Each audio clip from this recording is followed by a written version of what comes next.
Okay, greetings, brothers and sisters. Saturday, August 8th. This video isn't going up till, I believe, I don't know, tomorrow morning. I don't know what's happening. Monday. It's going up Monday. The video is going up tonight at 9 p.m.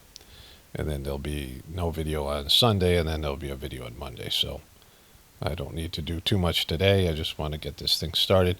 I said that there was some profound thing that I wanted to say, like when there's, and what I mean by that, it's like when some, you know, almost like uploaded or downloaded information, where information comes from some divine, essence or whatever it is, which, could happen to anybody. It's you just have to be willing to, put in I guess the relationship building between you and the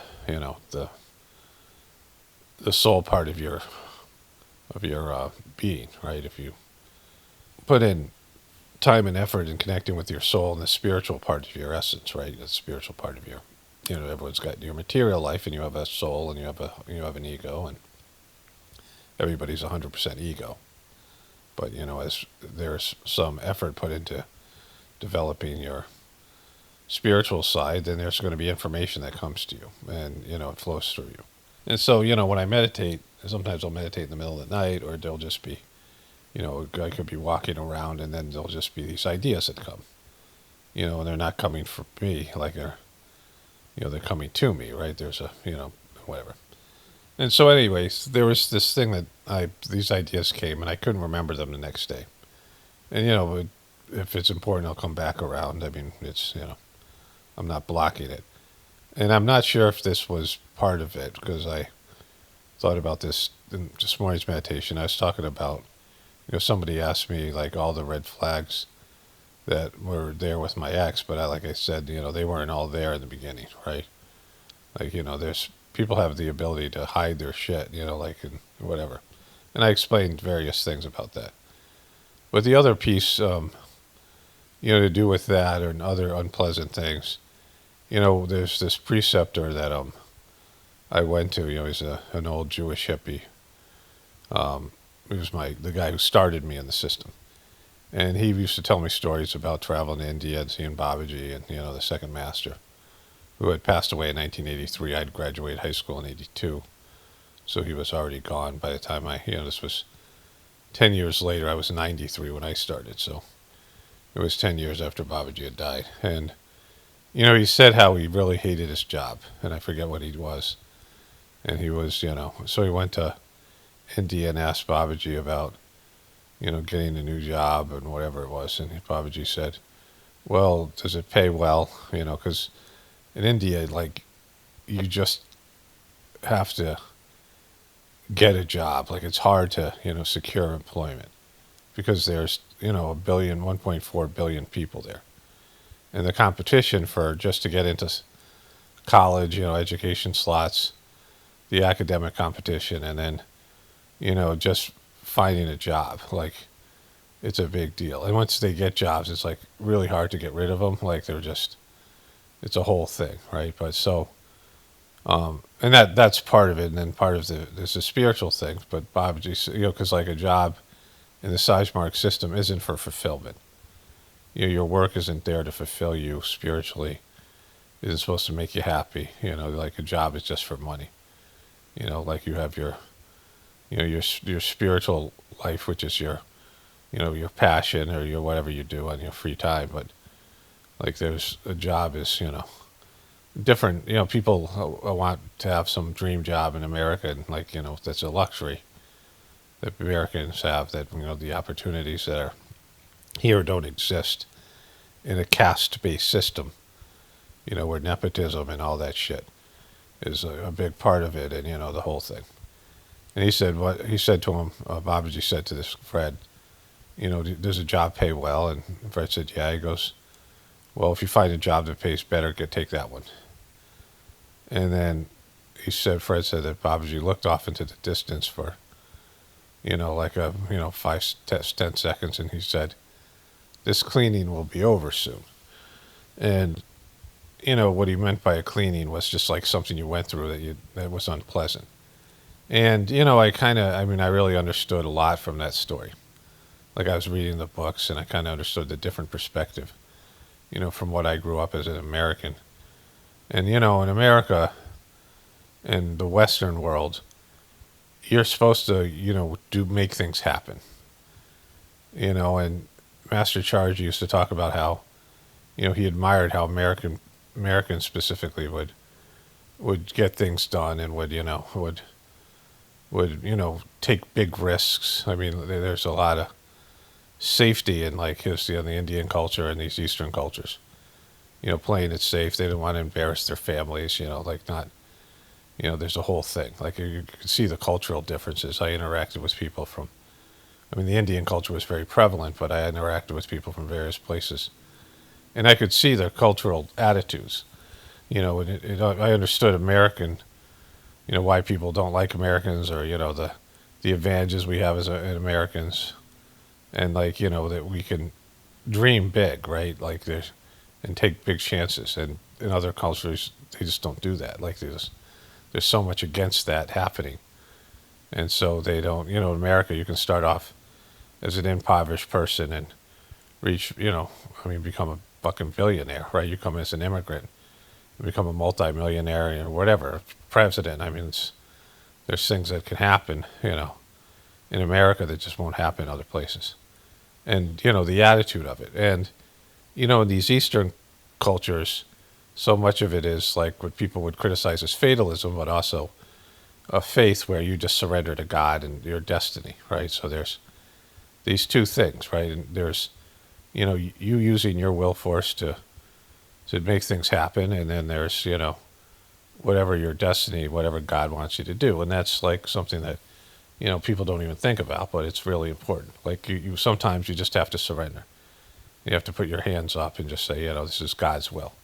And I saw this more and more, and so what I went through with my ex for 18 years, and then some of these other things, sometimes you just got to go through things, and they might be good things, but they're just, you have good times and bad times, and you just, you just ride the wave. Sometimes you're going through a good time and you feel dissatisfied for whatever reason. Things are really, pleasant and nice, or, things are, there's no real big problems, and people, struggle with that. They get bored. They can't be on vacation the whole time. Like they want some conflict. They want some, they want to fight. They want to have some kind of, whatever it is, drama. A lot of people live for drama, and they can't, they can't deal with life when there's no drama. They can't get out of bed just, when things are pleasant. But as you live, as you get older, you see these phases in your life personally, and then you see like there'll be a time where Trump is either gone from the American public, or he's dead. Like there'll be in the next 10 years, Trump is going to disappear completely, or something will happen like nuclear war or some shit like that.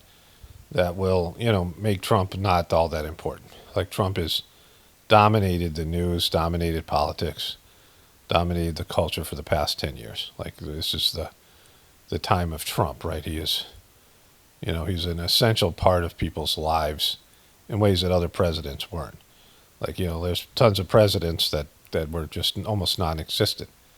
They weren't making the news, they weren't doing anything. In fact, like most of the presidents, like their time goes by, and like it's like you barely remember what they did that pissed people off, or what they did that people liked, and they had very insignificant imprint. There was a lot of other things that happened that were more bigger stories, like like the OJ story, like the OJ story is such a huge story, and no one was talking about the president during that time, whoever it was, maybe Clinton, I don't know, but then there's the scandals like the Clinton, whatever they called that. Monica Lewinsky thing, they're defined by these short periods of time, where Trump has been, just out there constantly for the past 10 years, even when he wasn't president. So from the time he ran in 2015, it's 11 years now. And so that, but there'll be a time where like Trump will fade into the distance, and it'll just be, a different thing. It's not going to be better because there's, shit going down all the time, right? Everything's going in an undesirable direction.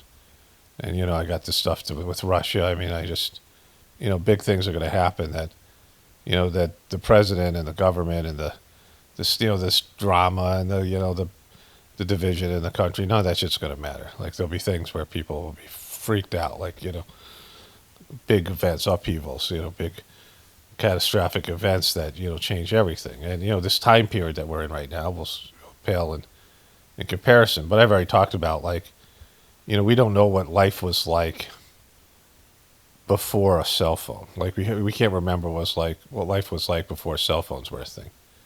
Like, we don't live in a world without cell phones now. And once cell phones came into our lives, things changed significantly. Like, that whole world is done. The life without cell phones world is done. Before we had life without internet is done. Like, I grew up in a time where no one had a computer. Nobody had computers were the size of refrigerators, and they sucked. Like, your phone now is better than the computers that were available in the 1980s, right? And, people get changed by technology. Like, people aren't the same as they were then. Like, the kind of people that lived in that time period, the people that lived before television. Like, what was life like before television? What was life like before cars, right? And these things come in, and then it's like everything changes. And people don't know what it was like to live those times, especially with any of these things, these energies, Wi-Fi, internet, electricity. And so all these things, like, change people forever. And we live in these times, and if there's a nuclear war that happens soon or whatever might happen, like, those events, like, change people, like, change the way people live, change the way people think about things, right? And so you have these things in your life, personal things, like, life before you were married, life before you had kids, life before you were divorced, right? Like, you have these things that change you forever. And so, people don't want to change, people don't want things to change, but they do. Like, they just do, and then you have to adapt. And, all of this stuff that I talk about here, it's about adaptability. Like, people have to be adaptable. They have to be able to adapt. And one thing I talk about here, like, and it's an easy thing to understand. And when you hear it, it's like, well, of course that's it. But people don't really, gravitate to it. We have a people problem. It isn't our system. It isn't our, it isn't the whales. It isn't, the ostriches. It isn't the, the hummingbirds. Like, it isn't the, I could go on and on. What if I just start naming animals for like 2 hours? It isn't the platypus. It isn't the ants. We have a people problem. People have to change. Like, people are fucked. People are fucking up the world. Like, people are fucking up their own personal lives and the existence around them, right? Like, people have to go up to a higher level. We have higher levels because we know there are saints. People know well, I guess if you're an atheist or whatever it is, but there have been people who have reached higher levels of spirituality, like examples. Whether you want to acknowledge it or not, it's true. They've been able to reach high levels. And because of that, there is, hope for that humanity, people can change and embrace God on a higher level. And if we had a society full of saints, Jesuses or Buddhas or whatever it is, right?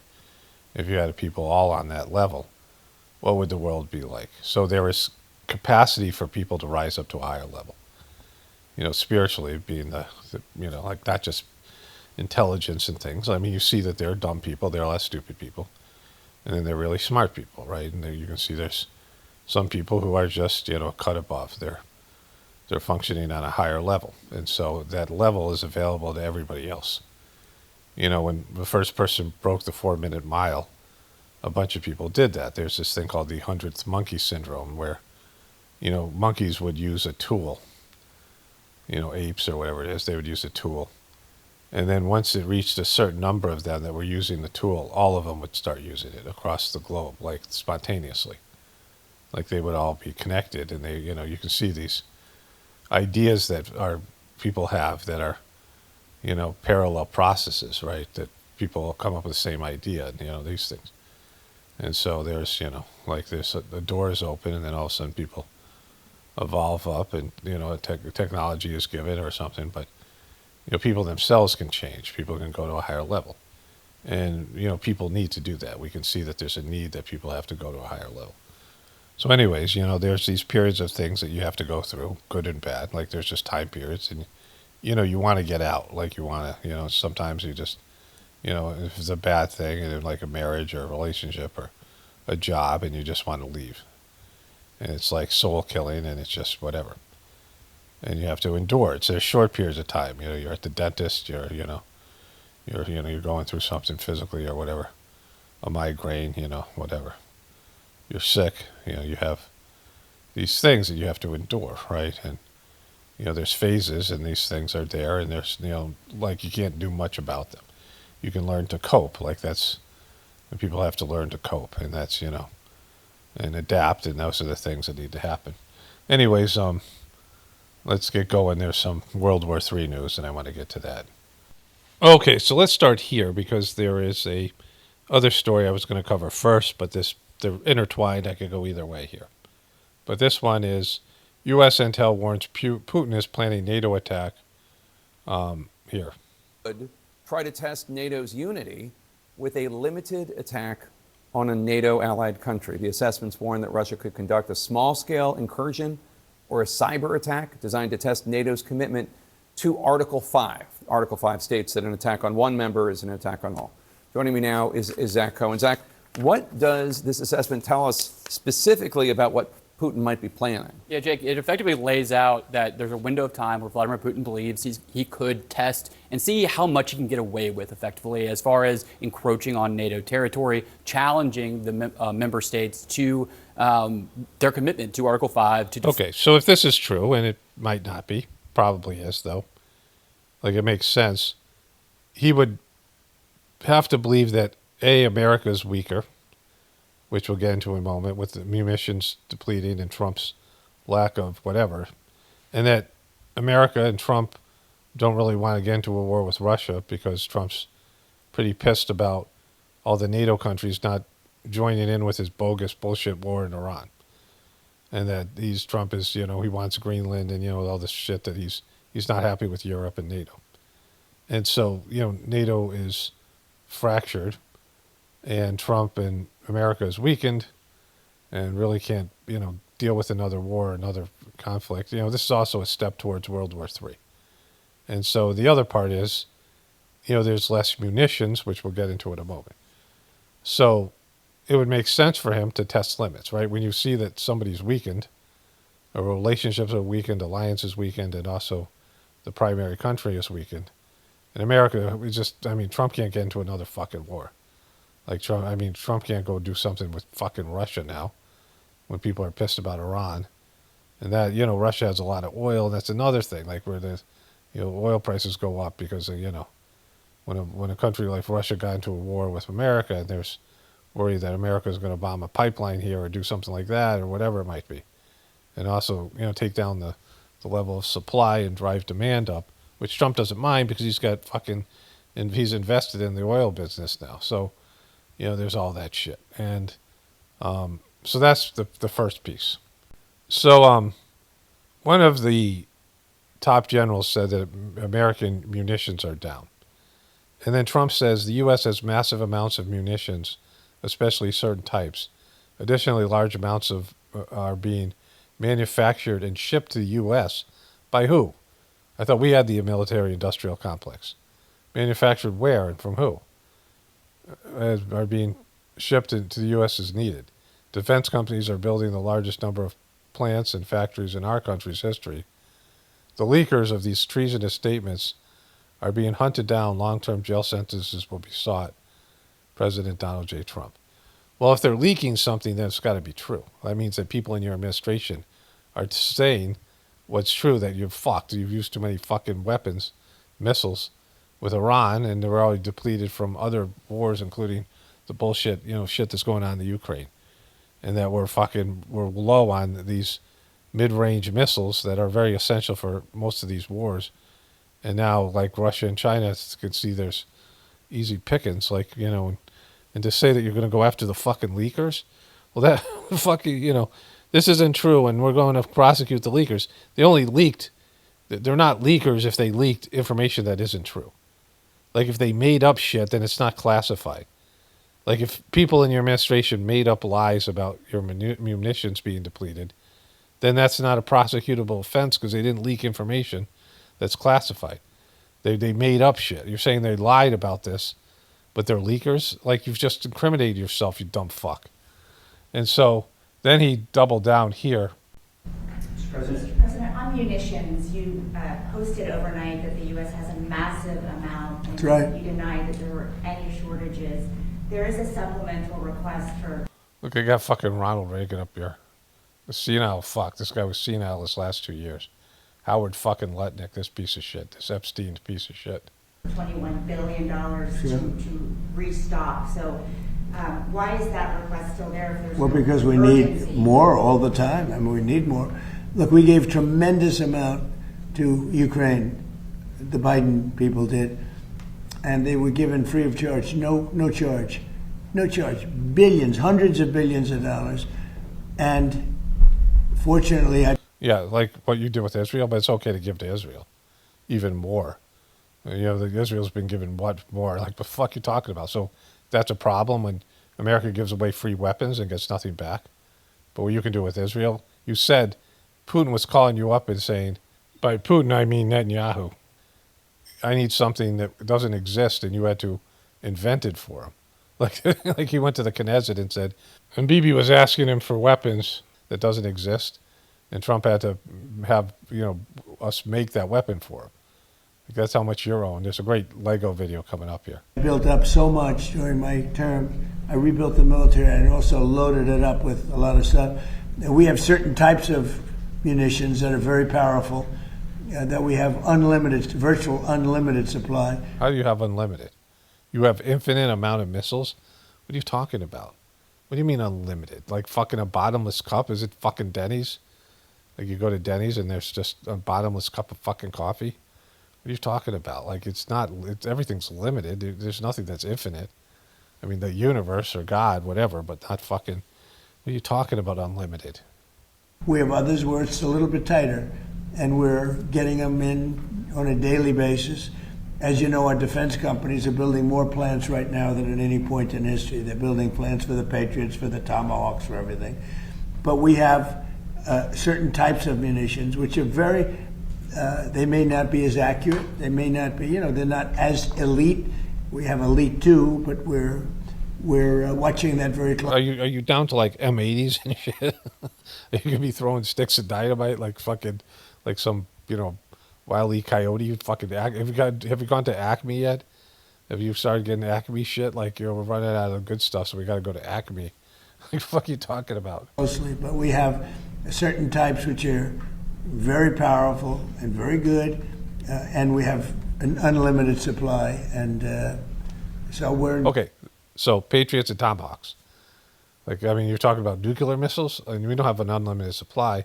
I mean, I guess it's unlimited if you have enough to destroy the world, like that shit. Like, no one, this guy should not fucking be in charge of any of that shit. The senile fucking crazy fuck, narcissistic butthurt piece of shit. But I mean, in terms of Patriot and Tomahawk missiles, how many do you have? You got 1,000, like 100, like how many do you have? Because it looks like Russia's getting fucking stinky over there, right? Great shape. But with that being said, we always want more. We have to have more. We have other things, maybe. You want more than unlimited? Trump says he wants more than unlimited. We have unlimited, but I want more. You greedy fuck. Come up. You maybe come up and maybe don't come up. Hopefully nothing else does come up. Yeah, like with Russia and China? We're in very good shape. We have literally massive amounts of ammunition. Yeah. All right, which means, like, dick when he says it. He has zero fucking credibility. In fact, he has reverse credibility. Whatever he says, it would be the opposite. Okay, so I might have to... Last time they copyrighted the audio, and I don't know if it's... I don't think Iran's doing that. Some piece of shit out there, whatever. My wife and I watched this morning. So he's got piles of poop all over the fucking White House. They're hitting him hard on the diaper. Like, they're going in hard on the diaper because he's showing signs of senility. They just have a really good timing. Like, they're really... But here... Stinky Donnie, back in your diaper. Shit yourself again? You shit yourself again. Whole room gagging, little man stinking. Bad boy, you need that spanking. Yeah, you're spanking his poop there, bro. I mean, you know, I get the metaphor, but you're like he's got poop leaking out of his fucking diaper and you're spanking it. You know, I mean, like that makes you look weird. Who's the boss? It ain't the vote. Who's the boss? Follow the note. All right, so they have AIPAC. They're pushing this. They got the pyramid with the capstone. So they're pushing the Freemasonic Illuminati stuff now, which they always do, but more so now, and what they've done in the past. And then AIPAC. AIPAC, 50 states to Tel Aviv, no cash, no quote. BB never paid a dime. He just squeezed the throat. Squeeze the throat. And they like including the devil and Baal. United slaves of the Holy Land, merge the forces like Bibi planned. Now you United Forces of the Holy Land. General Union of BB. salute a foreign command, and the Senate says relax, it's fine, it's planned. Fine. Boom. Delivering the fucking, I mean, killer lines in this one. And no war ever fought for Walmart. your own gate. Always somebody else's hate. Free America, the people chanted loud. Cut the strings, burn the foreign shroud. 3 in the morning, he's posting cartoons of himself, a king in the cape. BJ Queen. BJ Queen. I mean, they're really getting them with the fucking. And that's a cry for help, delete it, gone. Whenever released, the files trends to its peak. The loudest mouth alive goes suddenly meek. BB pulls the string and the puppets rehearse. Vance, Rubio, Hexith all lined up to serve.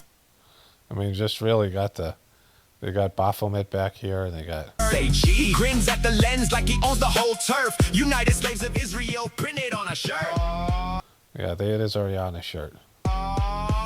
Stinky Donnie, back in your diaper, shit yourself again. Whole room gagging, little man stinking. Bad boy, you need that spanking. 2 old men, same stink, same disease. One holds the leash, one drops to his knees. Boom. He's a wanted man is handing your officers commands. He belongs in the cell next to the one with bloody hands. War criminals, say the real word, they killed the kids. All right, so, you know, let's see if there's any other things here. But it was one of their better ones. Americans getting pissed. The pacifier, Donald Trump having a pacifiers. You know, great. And, Us from the stunt. They want the schools, the bed. yeah, you got it. All right, so, you know, they're nailing it. And I don't know how many people are seeing these and what level. But things are fading quick for Donnie. Like, he's aware of it. Let's go to the poll numbers. So you can see how delusional Donnie is, right? The question is, will they vote?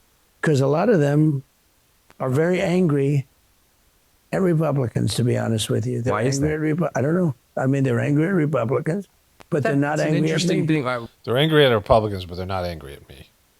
Why? They're not angry at me, but they are angry at Republicans. Everyone's always angry. And at there are some. Down there, the House Republicans are outrunning Donald Trump by 9 points. So Okay, so that's not true, right? They're outrunning him by 9 points. So they have a 43% GOP thing. Approve of Trump is 37%.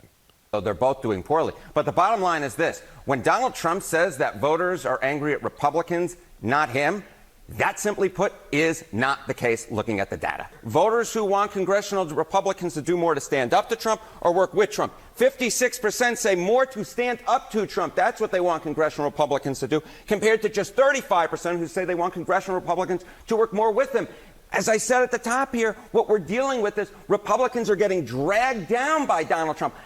Yeah, we know that. Like, it's obvious that's the case. Now, is Trump bullshitting like he does, or is he literally believes that? Right? Like, that's the fucked up part, which, like, nobody really knows, but I know he believes it. He doesn't get bad information. He doesn't get information that he doesn't like to hear. Not bad information, but information that, he wants to listen to Fox News. And when he does get information he doesn't like, he lashes out and threatens to fucking go after the whistleblowers, or, he gets pissed off. When somebody tells him no, like they're telling him no on his fucking, Supreme Court just ruled against some bullshit thing of his. He's pissed off about. I forget what it was. So, doesn't matter. You guys probably know, or by 2 days from now, it'll be something else. But when he gets told no, he gets people to criticize him. People don't agree with him. They don't kiss his ass. Then he gets pissed off. And so nobody's telling him that America hates you when you're fucking, because they want him to be the way he is. Like, at some point you're going to see him like wallowing in his own fucking excrement, sitting there in the fetal position and wailing about how unfair it is when he realizes that he's fucked, like he's, like his legacy is fucked. Oh, they're mad at him because of the ballroom. They've, I guess they stopped the ballroom or some shit. Like if he is given bad news, you'll hear about it. He doesn't have a filter, and he's really weak and sensitive in a bad way, and in an egotistical way. And when things don't go his way, he immediately tweets about it. And so if he felt the Americans didn't like him or mad at him, he would blame the Americans and then other people. Like you would hear about how how fucked up you guys are for not seeing how great he is and how you don't appreciate him. And when he gets the wake up call, midterms or whatever it is, I mean, these things are coming. Like they have to, like just based in just, divine law and principle. The truth always comes around. At some point it's going to hit. And, there's that. Okay. Blast from the past. I used to make fun of Britney Spears quite a bit. I noticed she doesn't have comments anymore. So I, sometimes when I wake up from a nap, I scroll through Facebook. Usually I scroll through Twitter now because I actually find things that I might use in videos. Facebook is just a wasteland. Nobody posts on that shit anymore. And most of the stuff is sponsored content. I don't really like scrolling through Instagram, but somehow I ended up doing it. And they recommended Britney J. Spears. Remember, I used to make fun of her dancing all the time. So let's watch this here. Sultry, I'm sultry, I'm sultry. Smiling, I'm smiling. There's a go. We're back to the beginning. All right, it used to be more fun. I don't get the joy out of it anymore than I used to. We might revisit that in the future. There I go. Do my hands, do my hands, do my up at the pole, up at the pole, up at the pole. Pulling down the dress, humping the pole, up the pole. So I wanted to cover this in my last video. This is from maybe 6 months to a year ago. Milo. One of the most distinctive things about the right wing in this country is its homosexual overtones. Benny Johnson posts pictures of his children every 2 days. It's weird. And everybody knows what went on with Benny Johnson in those lobbies and in those hotel rooms at SAS. Everybody knows. I don't know. I don't. No. I don't know what you're talking He doesn't know. This guy doesn't know. about. Men. Younger men, not underage. At least I don't know that. His wife was crying drunk in the lobby 3 sasses in a row. Sasses, they're sassy over there. About how her husband was upstairs with boys. Come on. Come on, bro. Go ask her. Come on. Go ask her. Go ask her. Come on, Milo. Go ask her. Milo, aren't you ever And scared of getting sued? You say some let me- crazy... let me- I'm sitting here like I am humbled by the lore and your ability The audacity, to just like, I mean, like, there's you no know, teapots in this room right now to express how I feel. There's no teapots? There's got to be at least one teapot. George, I have said these things about... What was that? Jake Tapper falsely claims black J6 pipe bomb suspect is a white man. Where'd that come from? I have said these things about people for 20 years and never once in my career... Okay, so I've talked about this quite a bit. It seems like a lot of these Republican guys are gay. Benny Johnson seems like a gay dude from what I've seen about him. But there was this stuff, I think he starts talking about it here. been sued. I've issued 3 corrections in my entire journalistic career because I get my facts right, and people know that they do not want to go through discovery. Actually, I want to say this. I've never been sued for anything I've ever said about anyone. The one thing I need to say this. Because I'm right.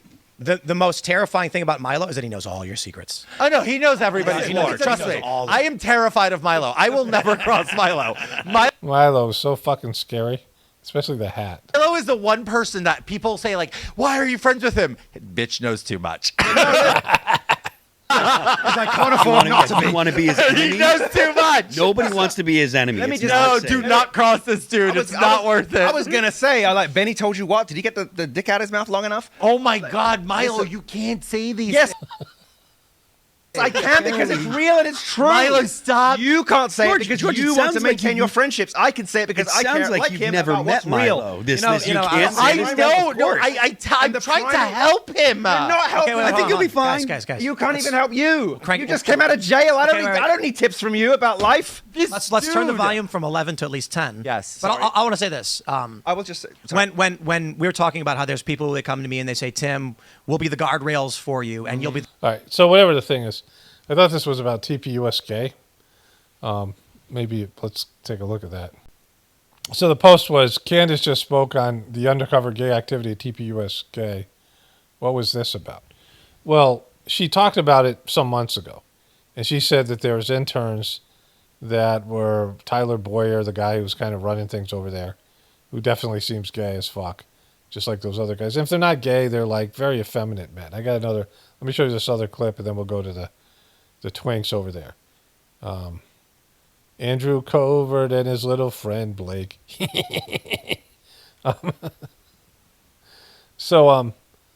You know, and it's funny because they're supposed to be not gay, right? It's funny. It's always funny when it's right-wing Christians, especially Christians, like real Christians. And it's like, you know, that Saturday Night Live sketch, where there's a dad and he was totally gay. Like those guys who are gay and everybody knows it but them, right? Like that's just funny, especially when they're, like Ned Flanders or something like that. Or Tyler Dunnigan does a Caddy Daddy sketch. And it's always funny, right? Right-wing people being gay is funny as fuck, especially if they're Christian and they pretend to be Christian or whatever. When Tammy Faye and Jim Baker, it came out that he was having these gay lovers, that's just hilarious.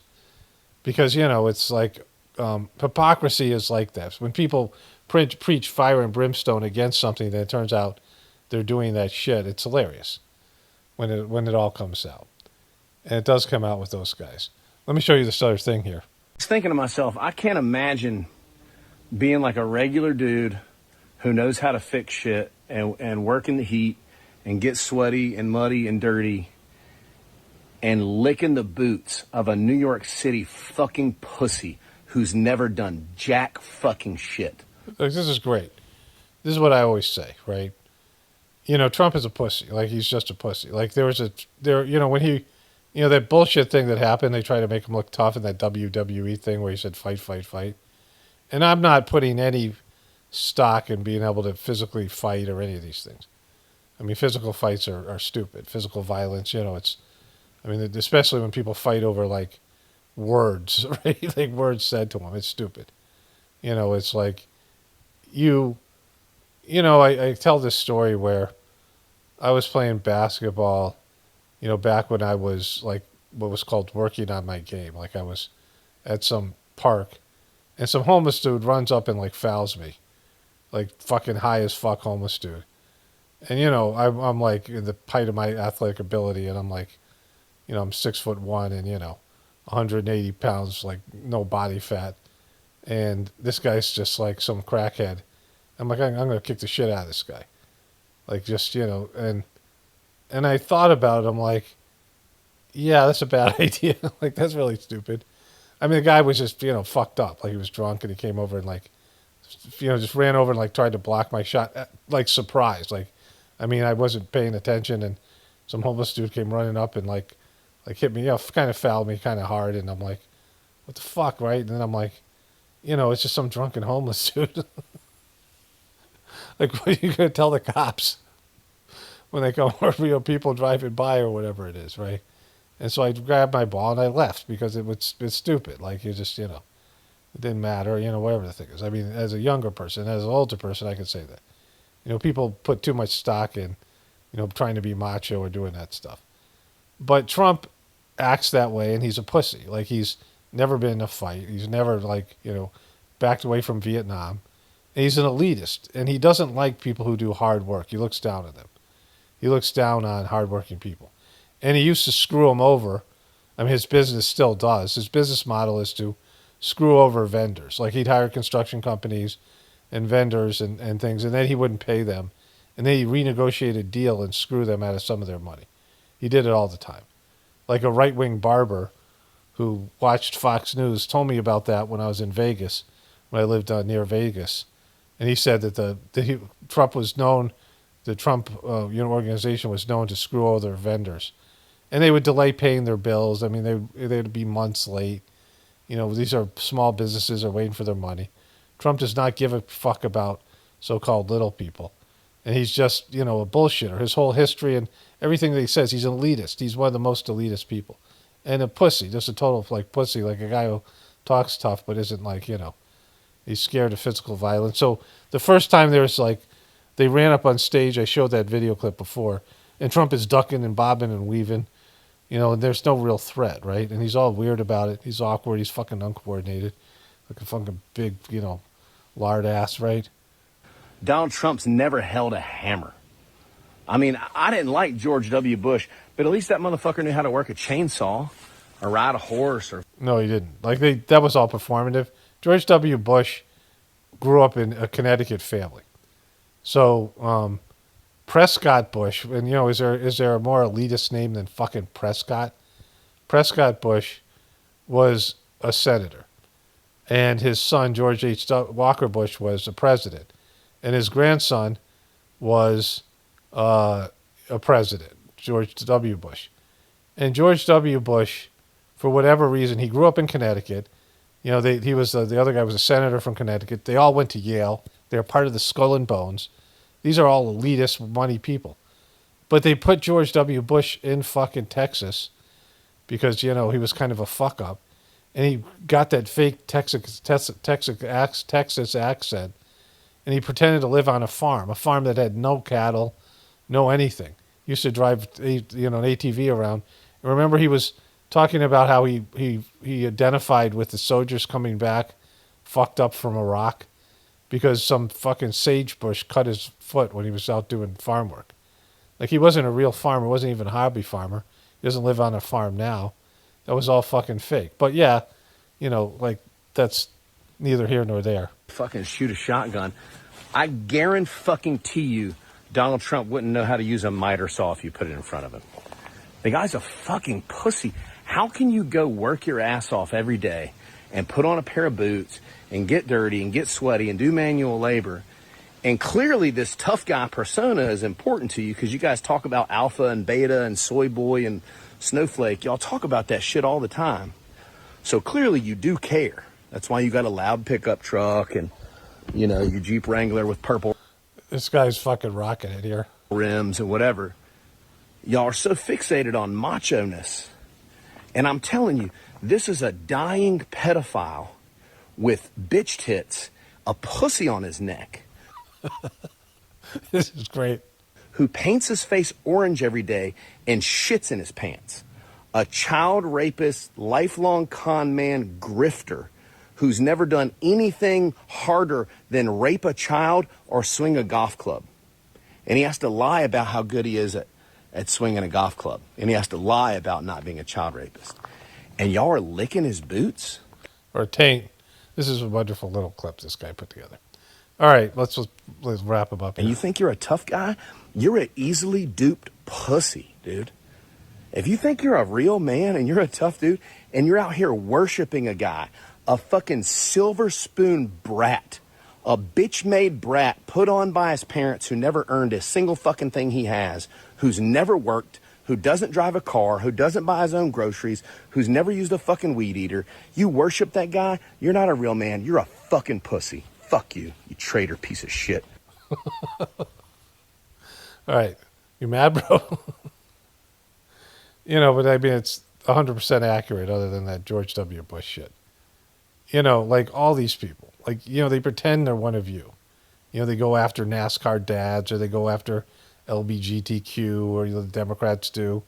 They pretend they're one of you and they're not. All of them are a part of an elitist club. They're when they go into DC, that's what they become. That's what they're a part of, right? That's what they do. Anyways, 5 stars for this dude. It's Andrew Covert and his little pal Blake. We are joined by an absolute all-star from the Trump administration. And by the way, one of our students' absolute favorites. I want you to know that, Secretary Bessent. You are What the time fuck? and time again, we talk to All right, so this students, guy and is- it's always like JD, Mark. I mean, is there any fucking? I mean, he acts like he's Will Ferrell doing an impression of whatever Harry Carey or whatever that guy's name is. There's Blake. Like, you know, they're bringing this guy on. Now, why he comes on here, nobody watches this show. I mean, I don't understand this. Like, why he's even on there. Like, for what, 20,000 views? But I guess they're trying to, you know, salvage any part of their base. You know, but the people who are watching the show are mostly Candace people. Go and Scott Besson.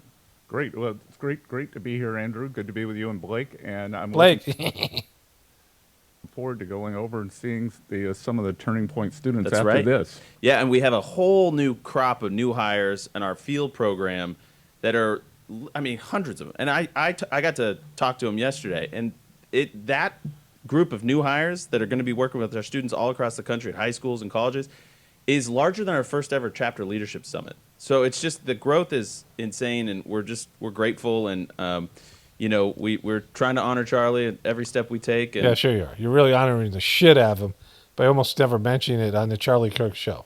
This isn't the Charlie Kirk show anymore. You know, they said they had thousands of hours of unseen footage, and they rolled out that video twice where some girl tries to flash her nipple at him because that was their number one watched video.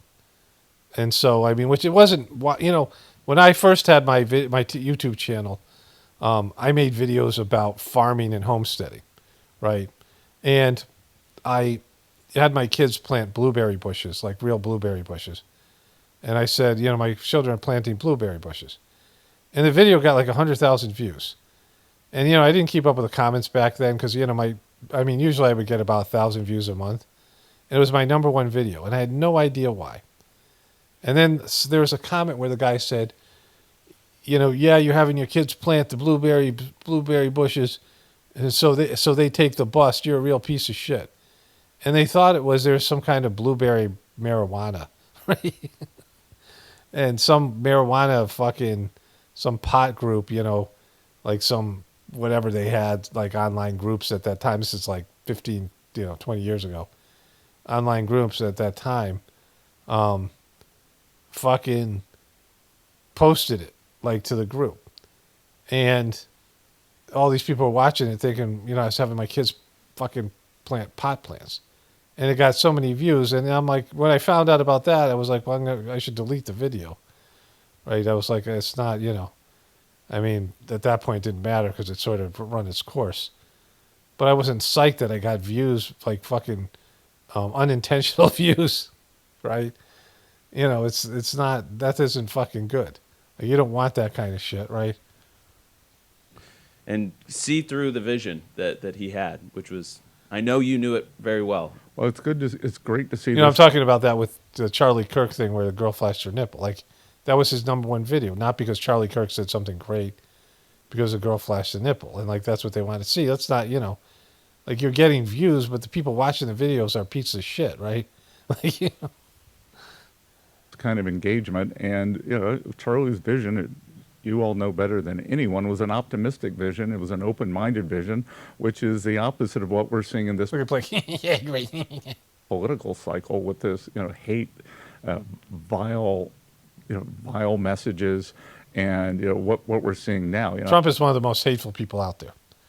I mean, Trump hates everyone who doesn't kiss his ass and love him, or, you know, kiss his ass more than anything else. If they say anything negative about him or criticize him, he's pure hate, right? Like he's just, and he's more than that. Like he is just a negative fucking dark cloud over this country, and all the people that kiss his ass, they know what they're doing. Like they know, and they know it's short lived. They know, like, the MAGA movement's fucking dead after this. The MAGA people in the Republican Party is going to take a fucking whooping. Like it's only saving grace for them is that the Democrats suck so fucking bad that people will forget about it. But, you know, more and more people are realizing voting's pointless. You know, Trump is blackpilling people every fucking day because Trump was like a last gasp for people. Like, all right, you know, maybe this guy will do it. He's an outsider, you know, this kind of thing. I wish Charlie were here to. I know. I think about that. We all do. To debate some of these creeps who are poisoning the debate, and our youth. List the creeps. And indeed everybody. Yeah, well, I completely agree, and I think about that every day, literally every day. I think let's start literally with that then, which is just there is a lot of negativity around. There's a lot of black pilling, as we call it, from young people. The black pilling. This is the black pilling? Blake. He likes to swallow black pills. They're falling behind. There's no hope. If pills are dicks. If a pill was a dick. Don't have the opportunity they used to. Make the case. Like, what has the administration been doing that actually is increasing opportunity for young people? Why should they actually be feeling more hopeful? Well, what we're not going to do with this administration is to do what the Biden administration did and tell people they don't know what they're feeling, especially young people. Young people, like... You do it every fucking day. I mean, Trump just did it when he said that people don't even actually dislike him. In fact, Trump isn't comfortable with other people's feelings that aren't the feelings that say that he's the greatest president of all time, right? This generation, came out of the blocks. First, it was the great financial crisis. Maybe their folks were under pressure. Maybe they lost their homes. Then they came into COVID. Then we had this terrible Biden inflation. The 21.5% cumulative inflation, probably higher for working Americans, for groceries, insurance, auto payments. So that might have been as high as 35. And everything that this administration, led by President Trump, is doing, first, it's kind of like a medical procedure. First, you got to stop the bleeding, which we did. No, you didn't. And now we are seeing we're able to turn the ship, and the U.S. economy is like an aircraft carrier. It's not a PT boat, and I and my team are in there every day, the whole administration, and we're starting to see signs that things are turning. We've seen. Yeah, when you shut down the economy, that was a big part of it. But it doesn't matter because this is not something you can blame on Biden or Trump. You just have to look at the national debt. If you're going to talk about how people are fucked up for being black-pilled, being black-pilled is just you realize you're fucked. The system's fucked. I mean, not spiritually, because this system is fucking you spiritually. So it's, the most important thing is spirituality. The most important thing is the environment in the material world. You got to stop the destroying of the environment and future, the future of this planet, which is not happening. Trump's changing our environmental rules. All these things. But in terms of the, people's purpose, you have a soul's purpose. And I talk about that all the time. But in terms of your lifestyle and all these things that you're used to, in terms of the things that you've been habituated to, they can't go on forever because it was always an illusion. It's debt can never truly be wealth. And we have a debt-based wealth system.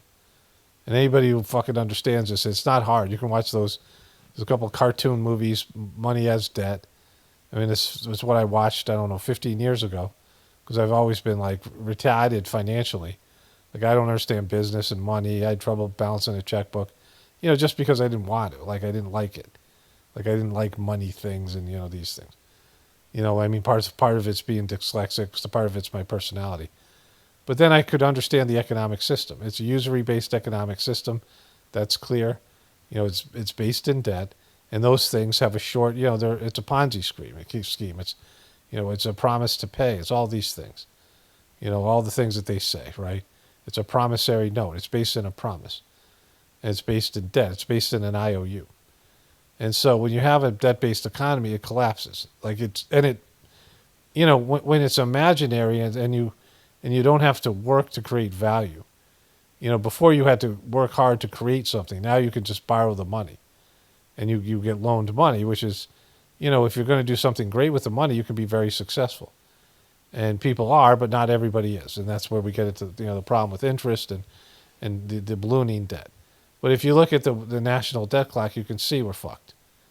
And the only way to get rid of it is hyperinflation or bankruptcy or something like that. But there's no way to balance the books. And even if you did balance the books, there's all this wealth that's debt out there. The trading derivatives market is worth nothing. And when it all collapses, it's like fucking the genie goes back into the bottle, and all this imaginary wealth that people have, you know, the wealth that's in there in these markets, wealth in the stock markets, wealth in, you know, crypto, wealth in, you know, in the banks, you know, even currency, it all poof disappears. You know, there's going to be trillions, quadrillions of dollars of wealth that just disappears. You know, it's like it gets either devalued.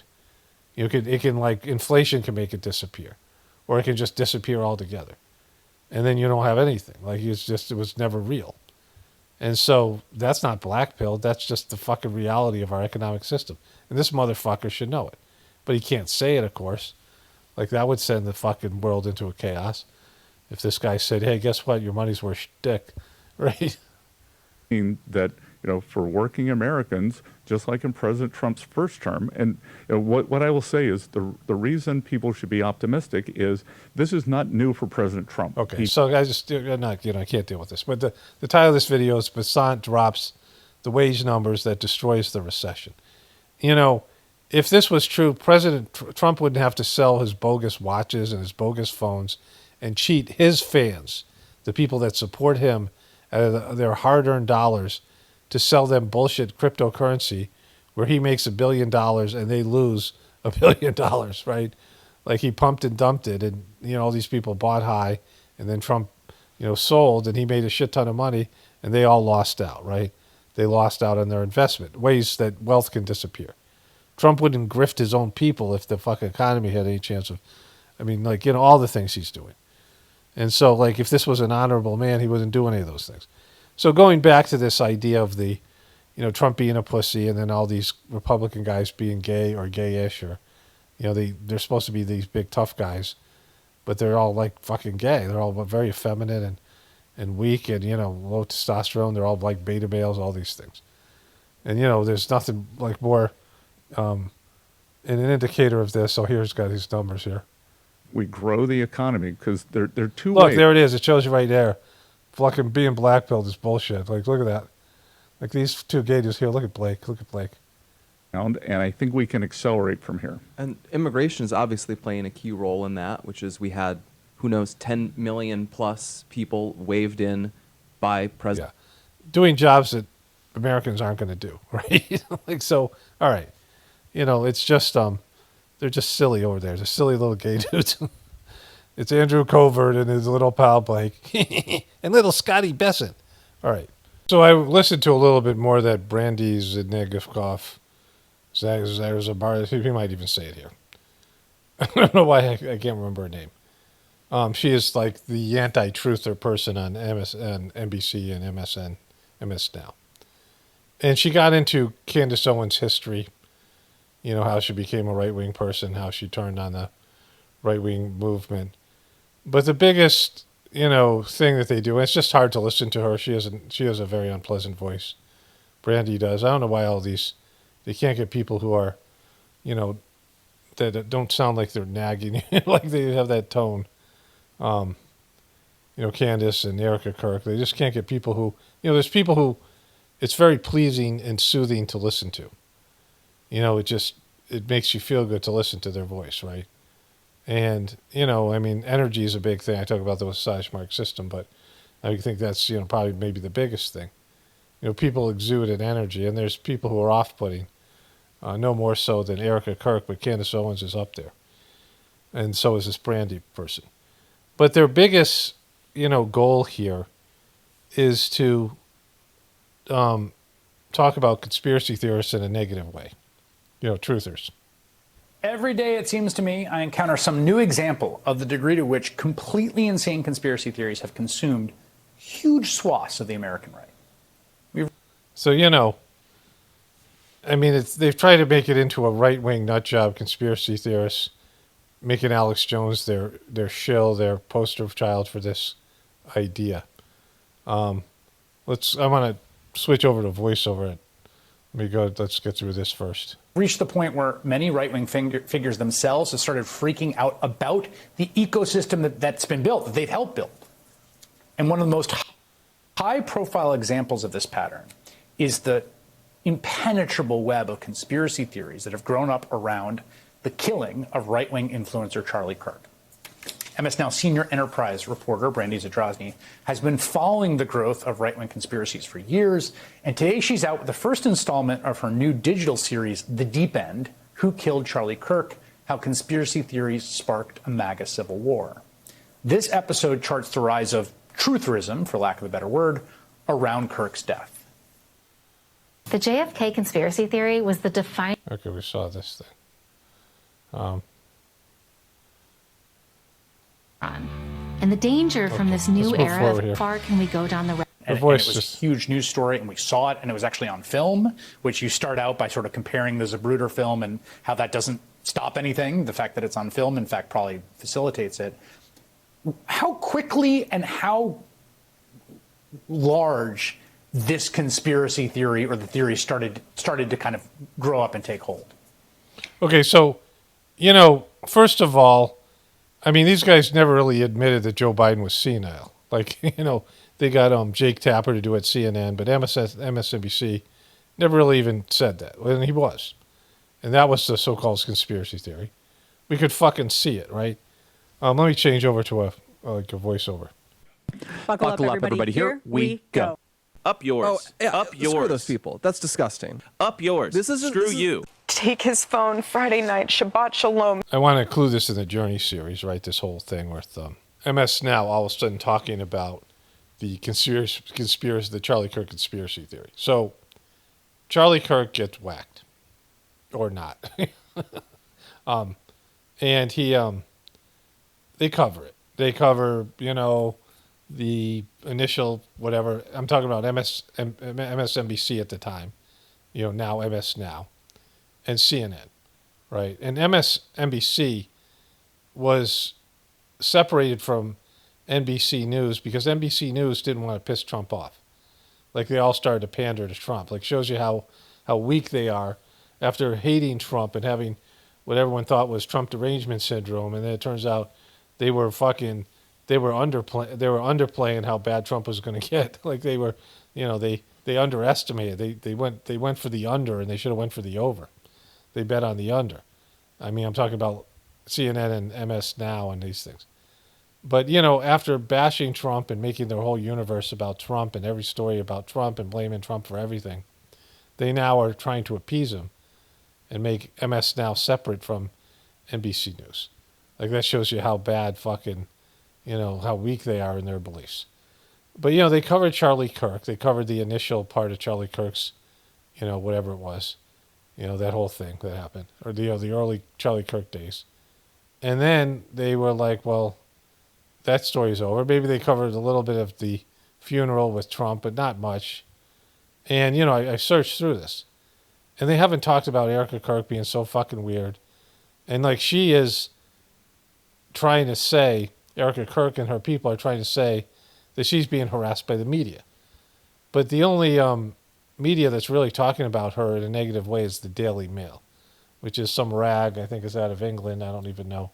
You know, it's digital, it's online, but it's, you know, it's not even an American paper. And she wanted to go to the president's White House White House Correspondents' Dinner.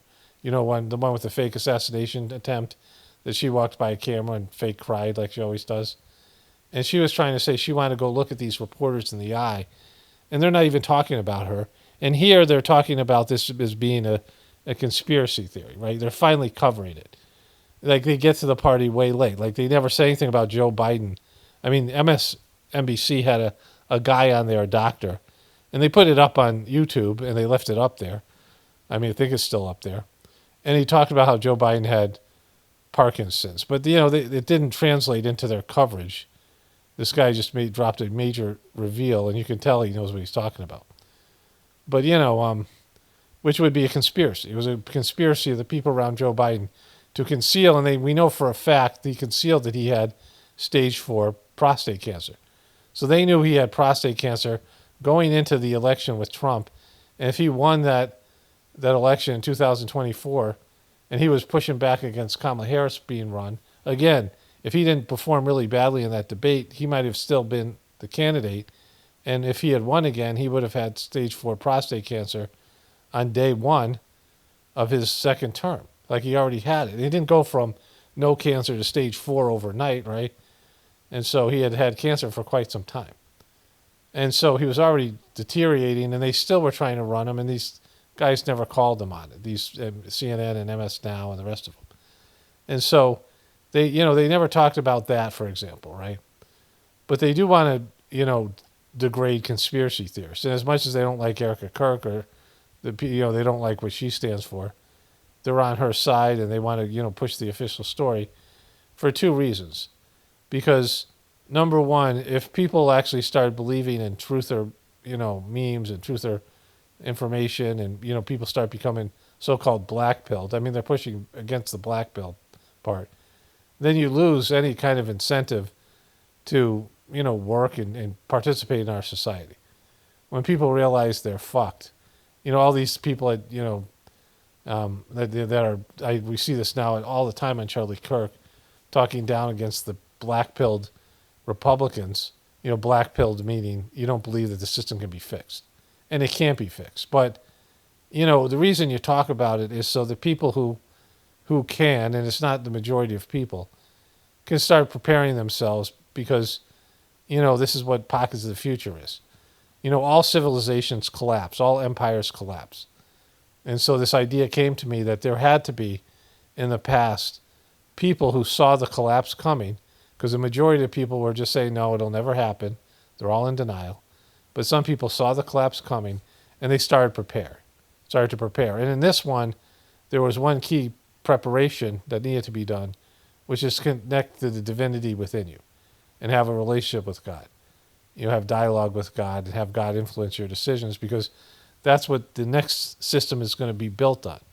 And so there would be pockets of the future, people who could see the collapse coming and starting to live in a way that would be the new beginning of the new part. Like you had to be a visionary, right? So I started this thing 20 years ago, or not started it.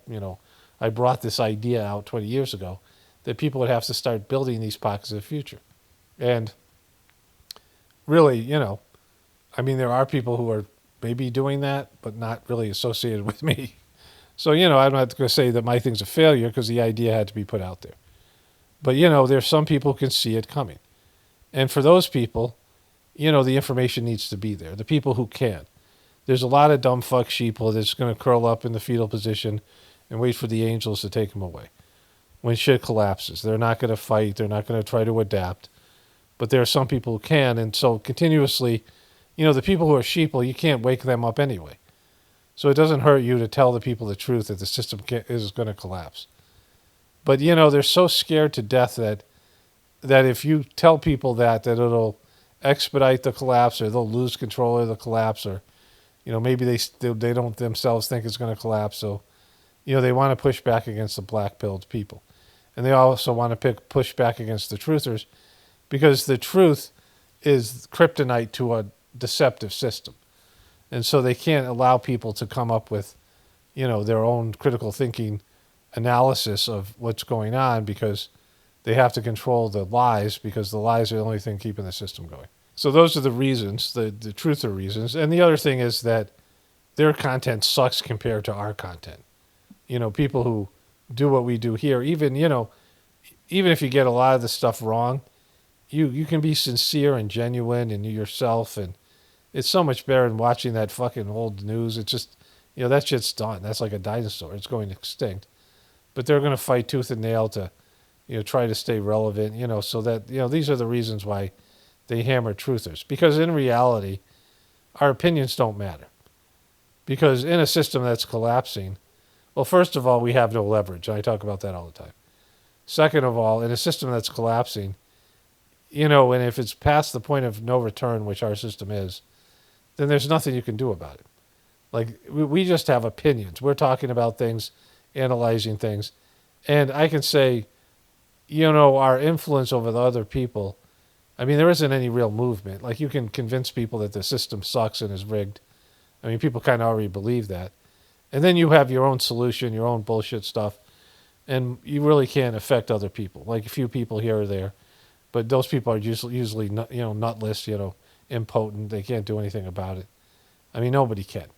And so truthers have almost no effect on anything, right? Maybe on morale, I mean, morale's even, is already a low. And so there's no reason for them to go after truthers. I mean, there's companies with money power, and there's religions with religious power, and there's politicians with political power, and, all these, they're various, entities. And truthers are like enemy number one. And it's silly, right? Because, the truth will bring down the system, but people can't hear the truth. I mean, I've been doing this for so many years, and I can say that people are incapable of accepting something that threatens their worldview. And that's pretty much across the board. And so you don't have to worry about truthers. And the closer you get to the truth, the more of a fringe person you become. The more that you see the truth, especially the spiritual truth that I talk about, the more fringe you become, and the harder it is to get for people to find common ground with you and, gravitate to you and these things. So it's stupid to go after truthers, but they do anyway.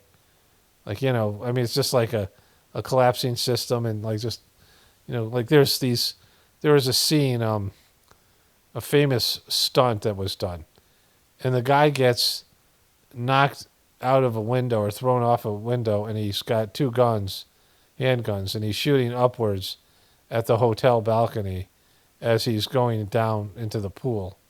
He's dropping 40 stories into a pool, and he's shooting as he goes. Like, it's a, kind of an amazing visual. But it's like this kind of Wile E. Coyote thing, which I've been mentioning a lot lately. The guy's like impotently firing his guns as he's fucking falling back.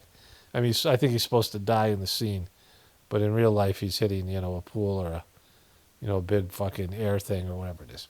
Okay, I took a break there for a second, and I added the last clip. I was up to date on my timeline on my Premiere Pro where I do my editing, and I realized I had a folder open where I had that clip where Erica Kirk times herself with that gay ass speech she gave, where she said, "Buckle up, everyone, here we go." And then I saw there's two other memes, the Blake and Andrew Colbert, and then that other one with about Shabbat Shalom. So I put them all in there. That's why those suddenly appeared out of nowhere for apparently not much of a reason. But so the thing about it is, you can tell that they are, I don't want to say fake news. They just, they're not doing their job, because they're going after a group and so-called conspiracy theorists that don't have any real money or power, don't have positions of influence. I mean, mainstream media, they don't even listen to mainstream media, so why do you think they're going to... I mean, obviously, mainstream media doesn't have any ratings, but, you have no influence over the people anymore. People are all stuck in their beliefs, and, beliefs have become so entrenched in people. Like, you can't offend somebody's beliefs, and, if somebody believes they're a man or a dog or a fucking, different race or whatever, a woman, whatever, whatever your beliefs are supposed to be, guided. And if a kid thinks he's a dog, you're supposed to accommodate that shit. It's weird as fuck, right? And they've tried to get rid of the bully, but the bully was maybe useful in keeping people from being fucked up, so, I mean, yeah, like I had a thing where there's this guy, I made videos, and I call this guy Bimbo the Clown. And so, I came back from India, and my health wasn't kind of great, and I was tired, and I was in Henderson, Nevada, and they had these auroras where the water flows, when the water runs down the mountains, and there's these places where water will flow. It's a sort of a thing that you see more in the Southwest. I lived in New Mexico for a while, and I like it out there. It's not really home for me, but I really liked it and loved it in Utah. Utah is fucking amazing. But there was these auroral parks, and there'd be a green belt because there's water there. And I used to see quail and roadrunner and things there. And I used to take my bike, my kids and I would go walking there, and then I had a bike. My kids had bikes, but they stopped, and I just would usually go by myself and ride a bike along there. And I would, take my shirt off to get sun. I was trying to get vitamin D, build up my immune system. And, but I couldn't do that like in the park itself because it'd be weird. But there was these benches that were in the sun, and you can't sit in the sun there very long. But it wasn't that hot. It was like probably early spring. It was probably 70s or something. And I was there, And I had my bike, and I was off, like, there was a little place where I could sit by myself and, where no one would bug me. And I'm sitting there, and I hear this guy playing, is it not Blink 182, it's whatever that Adam Levine could be, Maroon 5. And I hear this fucking music coming. Somebody has like a boombox. I mean, this is 2016. Like, boombox don't exist. And the person's walking towards me. I can, but where I'm hidden away. Like, there are trees where you can't see me. My bike's sticking out a little bit, but I'm sitting by myself. And I can hear the music coming closer. And, I'm just I'm an antisocial and private person. And I hear the music getting closer and closer. And then instead of walking by me, I hear the music like coming towards me. And I'm like, oh, fuck. And I turn around, and it's I want to call him a gay dude, but who knows what he was. And he's wearing like those kind of sandals he used to wear in the, Spartan days or whatever it is, with string going up his leg, like, whatever it is. He's wearing like a pink Hawaiian shirt with his belly exposed and like hot pants. And he's like really effeminate and gay. And he comes up to try to talk to me, and I'm like, fucking dude. I'm like, holy shit. Like, why is this fucking happening? And I see the guy around the park all the time trying to pick up men. This is like a suburban area. Conservative, I'm sure, more Republican than Democrat, outside of Vegas. But this guy was fucking prancing around the park, and I named him Bimbo the Clown, right? And I realized that, this is back when that stuff was happening with gender stuff, right? Like, it was right when Trump got elected. And I realized that the left had effectively taken the transphobic, homophobic bully, they've taken the bully out of the ecosystem. And now you saw people running around, you see nerds run around like they're players, and, like this dude running around. Like, you take the bully out of the system, and I'm like, maybe that was a mistake. You take some predator out of the ecosystem, and that predator might be like total dick and nobody likes them, but they're keeping some kind of status quo that, anyways, it was, and I had this take, and I thought it was hilarious, but it pissed a bunch of people off. I had viewers, and they were like, oh, my uncle is transgender, or whatever it is. But I was just stating what I saw, right? It had no effect on anything. I don't have any hate for anybody, but I just, I don't want dudes coming up to me and trying to fucking, I don't know what the fuck he's doing.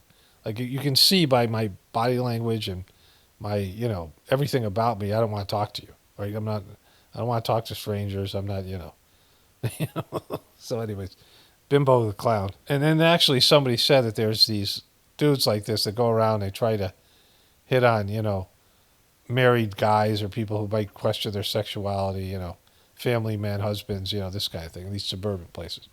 Whatever. So getting back to the main point of this thing, conspiracy theorists have no real power. And, there's division in the truth community, and you see what's happening now. When there's doubt in the official story and doubt in people and the doubt in power and the doubt in, humanity and trust issues and all these things, it's hard to get a cohesive movement. Like I said, truthers never got along with each other. There was a time where there were these truthers, most of them are gone, and they went to war with each other over silly little things. It happened with the Cubies.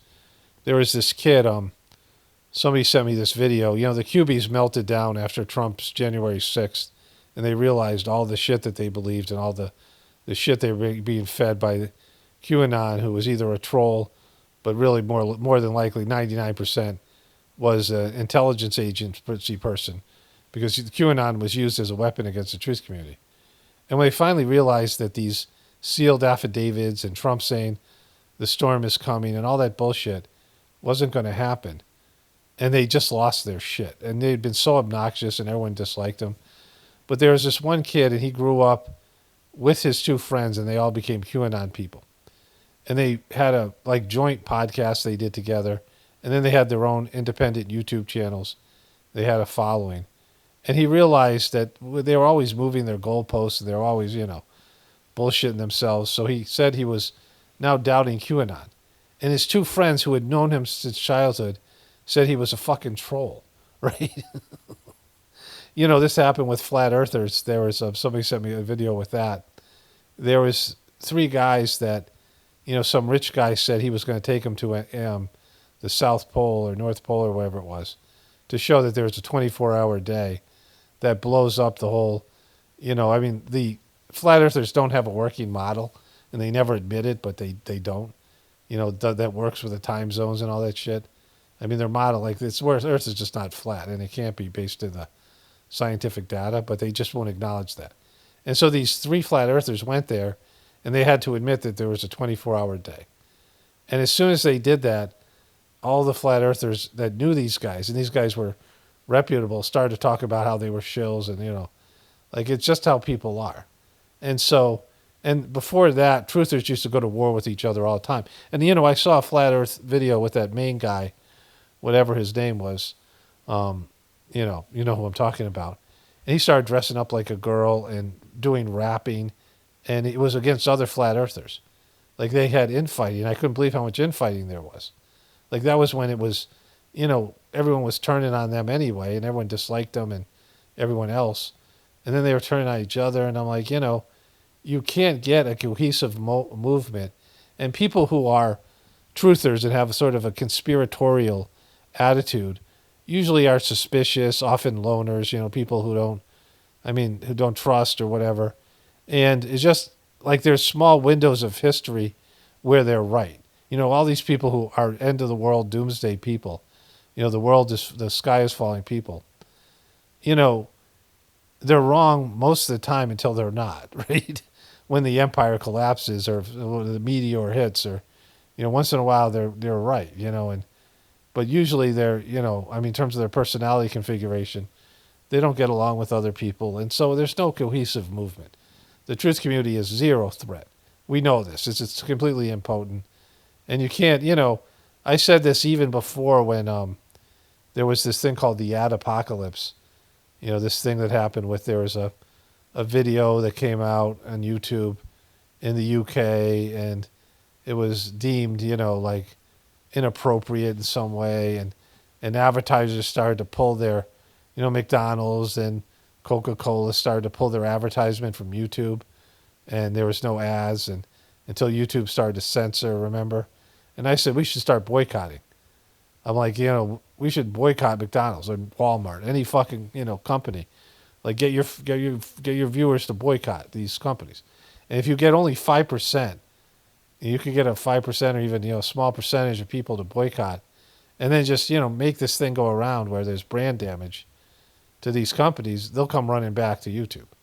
And it would have been a muscle flex. It would have showed that there was some leverage.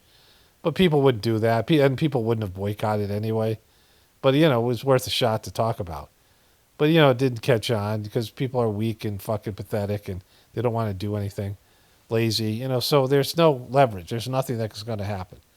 And so why go after truthers so much, other than the fact that you're trying to save your dying network that, even if the whole truth community was removed from the internet, nobody's watching your shit anymore. Nobody's going to watch Dana Bash or that pie-faced lesbian guy that we just saw, Chris Hayes. Nobody's watching Rachel Maddow. Like, these are all, old people, boomers that, dying boomers. And as they fade away, I mean, the boomers were hippies themselves. They're like, many of them are not into the mainstream stuff. And their generation, after that generation goes, my generation, there's going to be almost no one who grew up with news being a real thing. And it's dead. It's like you can't you can try to reinvent it or do whatever. But the only thing you can do is try to hijack the, alternative media, which you've tried, but you guys suck at it so bad, you're unwatchable, you're inauthentic, and nobody's going to watch that shit. And we know that. So, like, there's, stop even fighting back because it's just pathetic. Like, it's silly. Stop trying to, have podcasts and, like, Dana Bash talking in her car and trying to show people, hey, we're TikTokers, right? It's gay and fake, and it doesn't work. All right, let's get back to the other stuff here. So to add what I just said in a voiceover, courage is contagious. Be like Boy George. Be like George. Boy George. So I watched this video. Like, I see these videos that I can tell they're pro-Jewish videos. And I've clicked on a few of them, so they think I'm open to that stuff or whatever. Not pro-Jewish, pro-Israeli, this bullshit. Anti these people. And then I'll get a bunch of them, and I just, I should have grabbed that one while I had a chance. But this person was talking about how all these Democratic politicians who are Jewish are pandering to what they call Jew haters, which it's not. These are people who are criticizing Israel. And they were talking about, how's that working for you, all that kind of stuff. And, Laura Loomer and all these people, you have the influence. You own media companies. You've bought politicians. You have control over Trump and, various people. Maybe that's slipping away or maybe it's not. But what Dave Smith said, one of the profound things he said when he talked to Tucker Carlson was that we always win the debate, but they always win policy. And that's how it's always been. Like, you can appeal to people, but those people don't have any power. Like, you can be more popular and your opinion can be more, celebrated by other people. But whoever has the power, always wins. And this is why politicians, they pander to the masses when it comes election time. And then they go and do what the moneyed people and the people that have owned them tell them to do, right? And so, we'll see how this whole thing plays out. But, it's just like flailing. There's a losing battle. Like this has happened over and over again. And with, Jewish people who their leaders do things that piss people off. Now, the narrative that they would say is that they've been kicked out of one country after another. And there was some guy, I had a meme about it. If I have it, I'll play it at the end of this thing. But they've been kicked out of one country after another, right? And because of that, and all the hatred they received, that they have to do things to stop that from happening. But the things that they do just make it worse, right? Like the things that they're doing in Israel. Like if they just don't do anything, like they have to defend themselves. And that means an all-out psychological war, an all-out physical war. They have to manipulate governments. They have to, steal secrets from America to make nuclear weapons. They have to do everything possible to keep from being erased and annihilated because everyone hates them and wants to get rid of them. But the actions that they take make people hate them more, right? So it's this never-ending loop. It's not working, right? Like, maybe you could find a way not to do these things because the things that they're doing, that are fucked up things like doing a genocide and buying American politicians and manipulating us into a war that Americans don't want and spying on us and, putting out psychological operations by owning news media companies and pushing an agenda and these things, undermining American values or whatever it is. These are the very things that make people want to kick you out of their country, right? And so, like, it's like this death cycle that they're a part of. Our time in this country could come to an end as well. Jews have been kicked out of every country we've ever lived, and it's never been our own fault. Well, that sounds like it'd be a little bit your fault, right? So, next time I see one of those ads, I'll try to remember to grab it on Facebook. I don't go on Facebook enough to, anyway. You don't see it on Twitter as much, but they really push them. Like they don't, if you click on conspiracy theory stuff on Facebook, and there's not a lot of it, even though Mark Zuckerberg went on Joe Rogan or whatever and said that they were trying to uncensor, all the stuff Biden made him do. They don't push that like on YouTube. They don't give you what you want. But if you click on certain things that they want to push, like this, against anti-Semitism stuff, they'll totally show you 6 more videos on that. Happy birthday to you. Happy birthday to you. Happy birthday, dear Senator. That's great. Happy birthday. Boy, really spoiling you right now. You should sell the cake the Saudis got me. It wasn't even good. Fuck you guys, you cheap motherfuckers. Little fucking shitty little cake you got me. The Saudis got me one that wouldn't even fit in a fucking room, you mother broke fucks. Thank you, Mazel tov. I got my wish. I got my wish. They just gave me a shit ton of money. Look at these fucking guys, man. Means all we can offer you And that's the max. We're giving you another 50 years. Yeah. Till the Russians take you out or whatever the fuck happens to you. You fucking chill, right? And get down, get down, look at my fucking feet, you goy. I'm digging these memes with the hair. It's already 5 o'clock, it's dinner time. I'm gonna go and we may have pizza every Saturday. And we got some corn on the cob on the farmer's market today. Anyways, I'm really digging these things here, though, these hair things. A very tall son named Baron. Has anyone ever heard of him?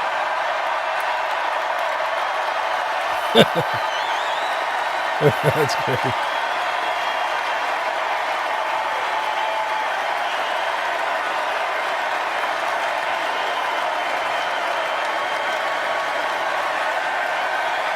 He's such a weird little fuck.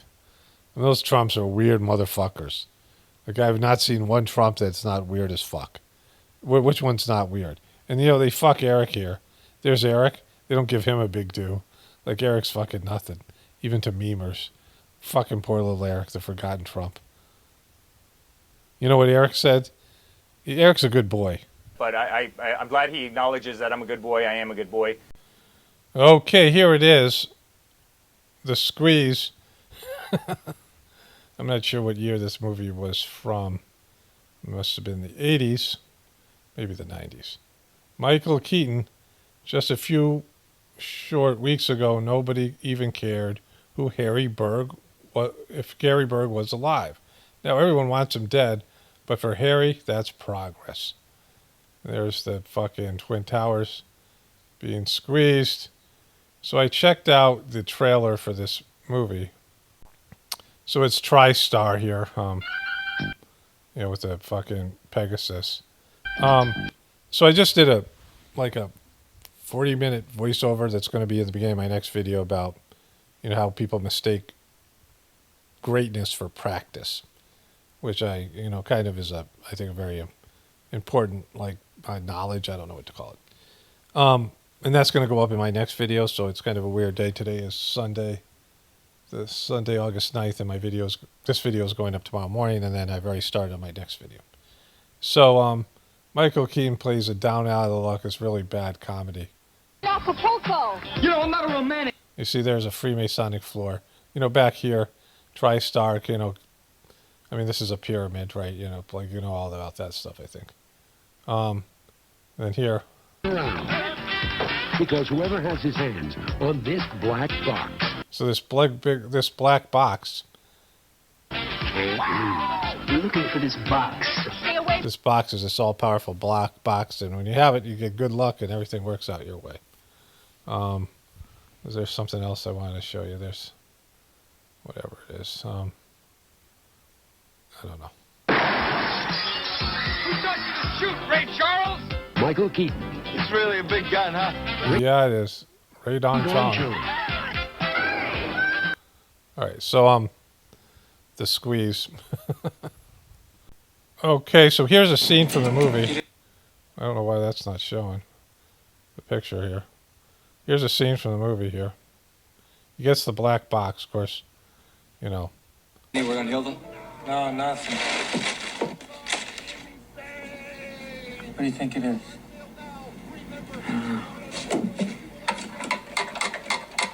Kind of looks like a bomb. Yeah.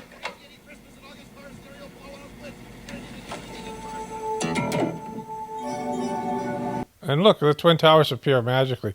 I showed you this movie, The Conspiracy Theory, with Mel Gibson. I did a whole thing on it. They copyrighted it or took it down or whatever.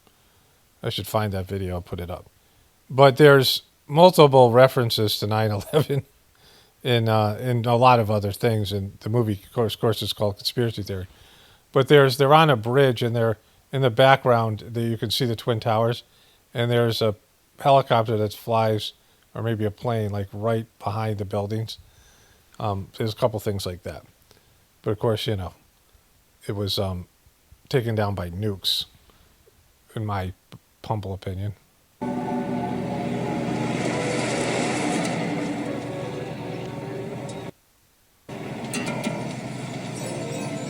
The squeeze.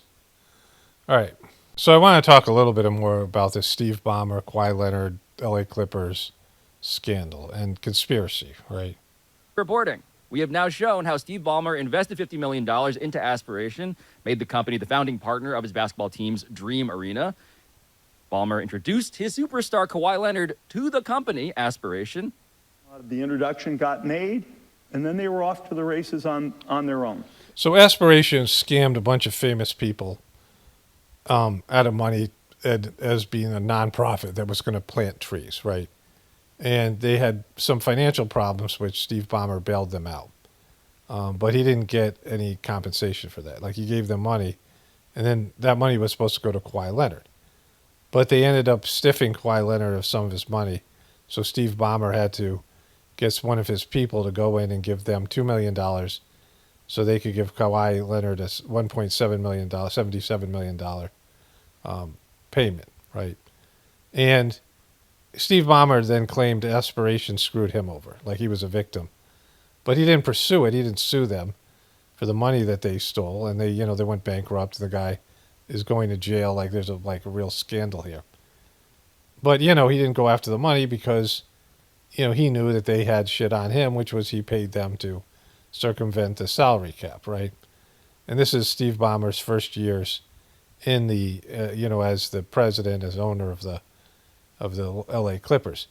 Now, Kawhi Leonard's uncle, who's a real piece of shit, and he went to the Toronto Raptors. Kawhi Leonard had played with the Toronto Raptors and won the NBA championship. That was the year that, when the Warriors were good and Kevin Durant and Klay Thompson got hurt in the finals. And Kawhi Leonard left the San Antonio Spurs and didn't want to play because of a thigh bruise and said they mishandled his medical condition that was very contentious.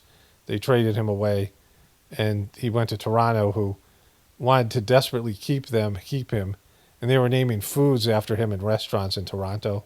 Like, they did everything possible to get him to stay. And his uncle went to the Toronto Raptors and said, we want to own companies, and Kawhi wants to have endorsements where he doesn't have to do anything.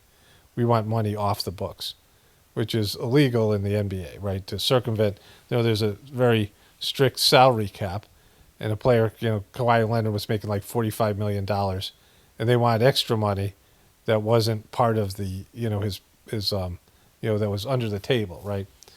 And so his uncle went to the Los Angeles Lakers and the Toronto Raptors, and both of them reported his uncle to the NBA and said, they wanted us to circumvent the salary cap.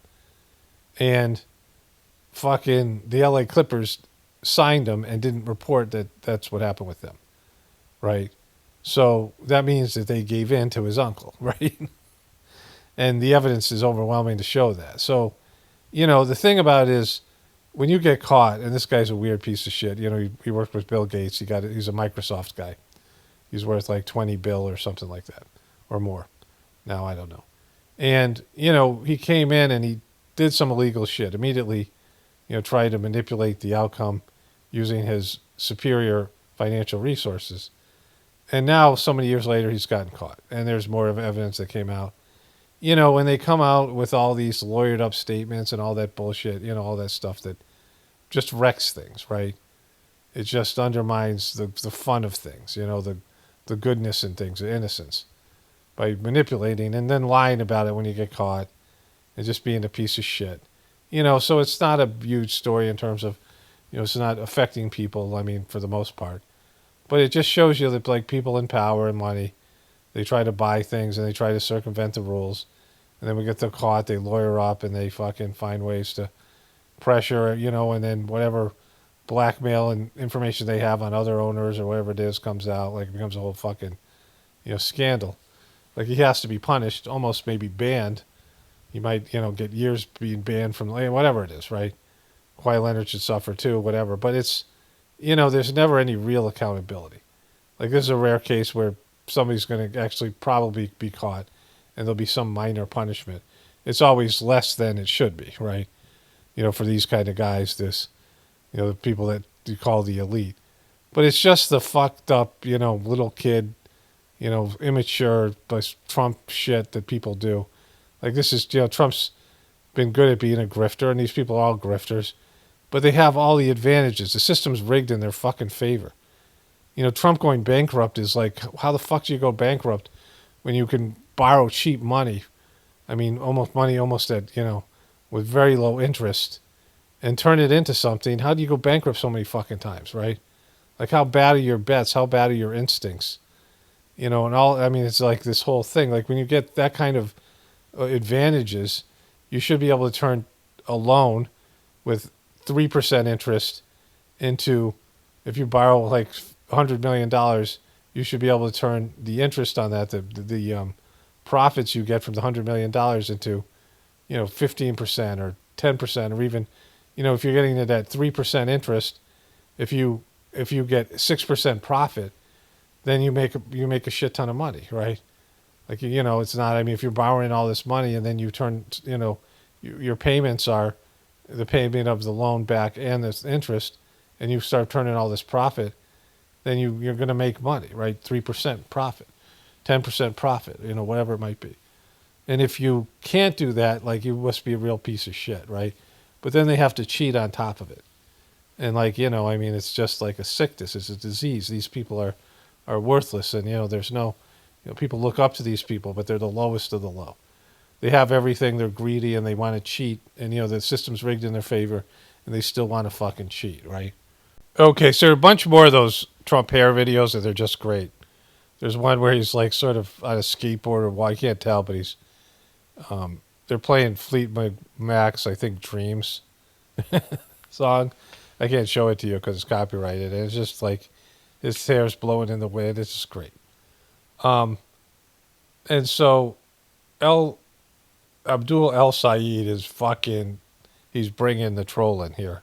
Abdul, Donald Trump seems to think you're a gift to the Republican Party. What do you say to that? I'm a gift to the state of Michigan, God willing, and hope to win this election. And he says, if you pardon the language, you're full of What do you say to that? At least I don't let mine go in the middle of the Oval Office. Fucking kaboom. All right, this guy jumped up multiple levels of, like, he's got promise in terms of my needs, because whatever, politics doesn't matter. But, there isn't a lot to say when you shit your pants. Right? When you're an adult fucking person and you start shitting your pants again or whatever, or, there's not much of a comeback that you could have for that, right? No matter what the other person has done or what the other, in terms of, like, there's things that people can do, murder and criminal shit, but it isn't as bad as humiliating as shitting your pants. And so, like, Trump is always going to, now he's diaper boy, I showed you that video with the Iranians are picking up on it in their Lego videos. And Trump shitting his pants is like, same with Joe Biden. Like somebody says something to you and say, hey, you're fat. Yeah, you shit your pants, right? Like, hey, you're ugly. Yeah, at least I don't shit my pants, right? Like, it's, you really can't say anything when people are going to come back with, at least I don't shit my pants, right? So that's, that's where we're at with Trump. And he's reached that level where everyone could just say, hey, at least I don't shit my pants. Okay, so the guy's bringing the comebacks. So this is Jake fucking Droopy Dog. What did I used to call it? Frumpy tie. What did I call this thing? Somber tie. Somber Jake Tappers. Speaking of President Trump, last night he posted on social media a photograph of him and First Lady Melania Trump in formal attire, next to a photograph of you and your wife. You appear to be in a restaurant booth or something. Your wife is a psychiatrist. She's wearing a hijab. The caption. Okay, he's going to say two different Americas, right? So my initial reaction to this is how clueless Trump is, right? Because he's getting the hijab, and so like Trump's going after the hijab, but Melania, who was a softcore porn star, I mean, she posed naked, was a Jeffrey Epstein girl, just a prostitute basically, possibly a dude, right? Whatever. And, just a supermodel kind of, foreign mail order bride, right? Trophy wife. And Trump wearing a tuxedo and going to some gala, right? Some bullshit elitist thing. Like, these are elite people. She's got elite taste. These are fucking, Trump somehow has been able to dodge these dumb fucks from realizing that he's an elitist. He's like the ultimate elitist. I showed you that clip of that other dude, right? But in that, you know, whatever he's trying to mock these people for, which look like the more American people. You take away the hijab, Trump and, you know, like everyone could go to a fucking restaurant like this, a booth, but not everyone could go to a gala, right? So here's the guy's comeback. Was two very different Americas. What was your response when you saw that? Yeah, he's right. One in which your overlords are two people who don't like each other but joint in the interest of making billions of dollars off of you, or two people who genuinely love each other, enjoyed some pancakes together, want to come together to build the kind of America where they can raise a family and know that that family is going to have the good things. So yes, you've got two different visions of America. Donald Trump's vision is the one you're living in right now. Can you afford your gas? Can you afford your groceries? Do you believe when you look your kids in the eye that they're going to have a better future than you did? And Sarah and I are running because when we look our daughters in the eye, Emily and Sirine, we want them to believe that they're every bit. All right, great comeback. You know, he's still a bullshit politician from fucking Michigan.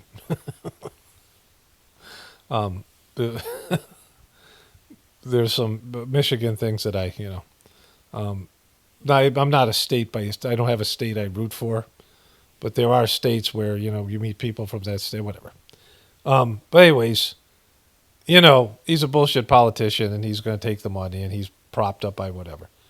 But he's sharp and he's not willing to fucking, I mean, he's totally willing to say shit like Trump shits his pants and he's a elitist piece of shit. And so, you know, of course the Democrats will say that.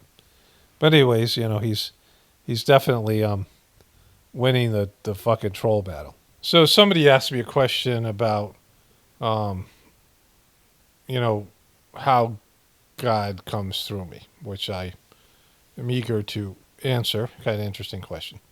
You know, quality question.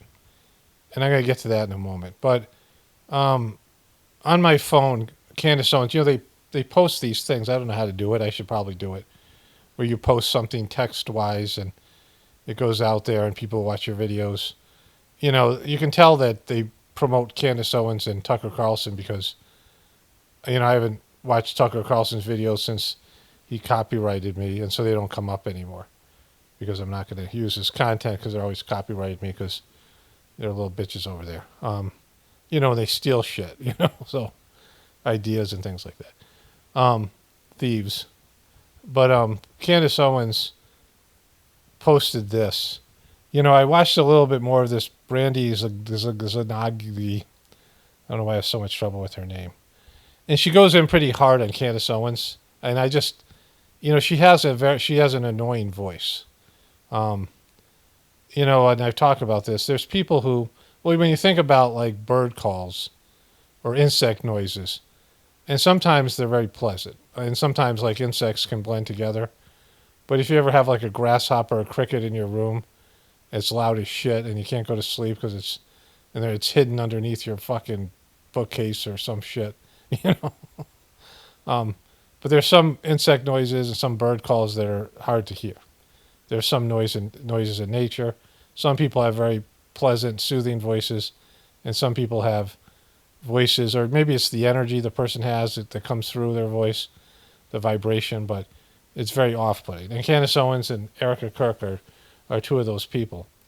And this woman, what is her name? Brandy Zanagli is another one. So I had trouble listening to her thing, and she's always hammering conspiracy theorists. But she goes in Candace's past, you know. She was living in Connecticut in an area that I kind of was shocked that there was racism there. Was it Stanford, Connecticut or something where, I think it's where Yukon is. And there was a lawsuit by her parents, you know, and I think, I'm not sure it might have been something directed by Candace's personality. And then she became a tech person and released some sort of app that was supposed to take the anonymity out of people on the internet, so it was supposed to be anti-bullying. But these young women who were getting bullied by some of these conservative men thought her app was going to out them and put them at risk. And they kind of went after her. Apparently, you know, like, this is a well-known story. And Candace Owens was backed by conservative men. And so she flipped because it was Trump-esque.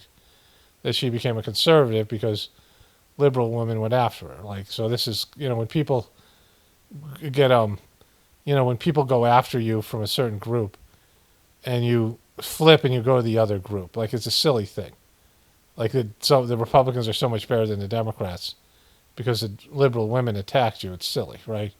Like, they both suck. Like, you don't, but do people realize that they need demographics? And Candace Owens realized she had one if she was a African American woman who went against cultural norms.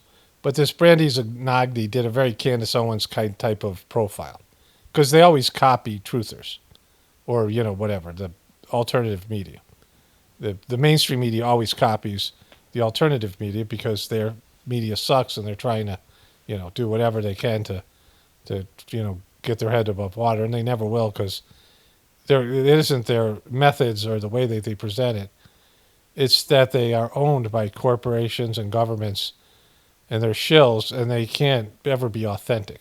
Like, nothing that they present is coming from an authentic place.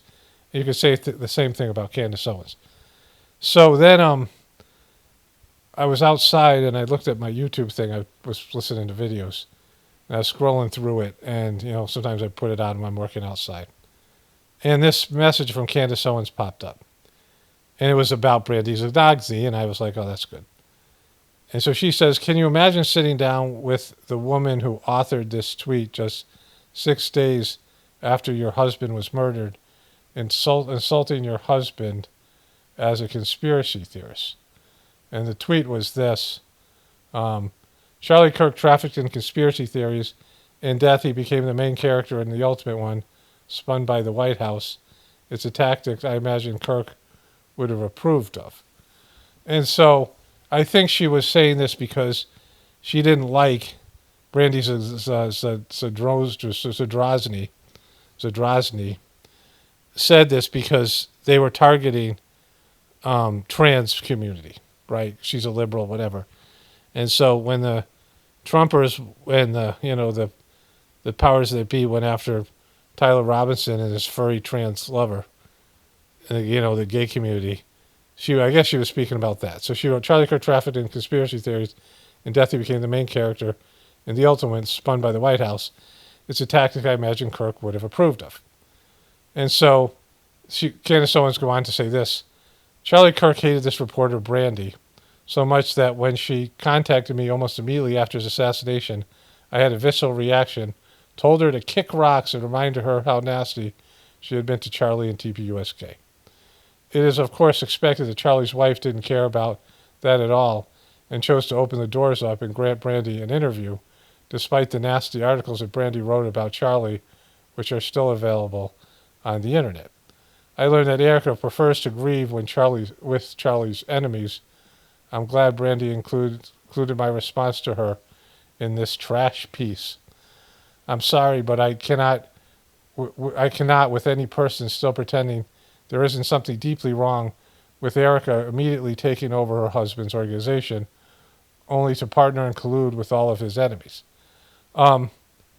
See, the thing is that Candace Owens waited 4 months to come after Erica.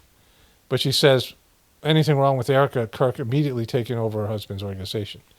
She also posted a video clip, or I saw a video clip, maybe on Twitter, where she showed Joe Rogan had some Erica Kirk shill on his show.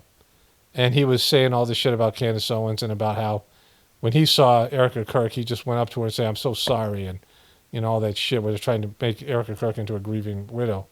And Joe Rogan said, yeah, but wasn't it a little weird that she made those video clips like immediately after his death? And the guy was like, like kind of backpedaled, and to Candace Owens' delight. But the problem is none of these motherfuckers, Joe Rogan and Candace Owens and any of these people, were able to say what I was able to say. And most of you guys were thinking, this cunt is weird. When Erica Kirk first came out, it was like, oh my God, this is a gold mine. She was weird, that trying to be like that fake beauty queen shit where they have to, such as, they're asked these questions, the such as girl, and they have to, pretend they know things about politics or whatever it is, and they just come out with that fake that they care about the world. They're just the way that those beauty queens have to present themselves. They're so inauthentic. It's such a weird thing. Those beauty contests are the weirdest thing ever. I mean, when I was younger, like a little kid, I'm like, what the heck is this thing, right? Like, I mean, I couldn't really understand it the way I understand it now. But they were always so fake. Those beauty contests were weird and unwatchable, right? Like, just the way that they were. Like, mannequins in this, they weren't authentic, real people. And Erica Kirk came out with that weird shit, the fake crying and all that shit she did. Every time she posted, she looked inauthentic. And everybody who was awake and aware knew it was fucking weird.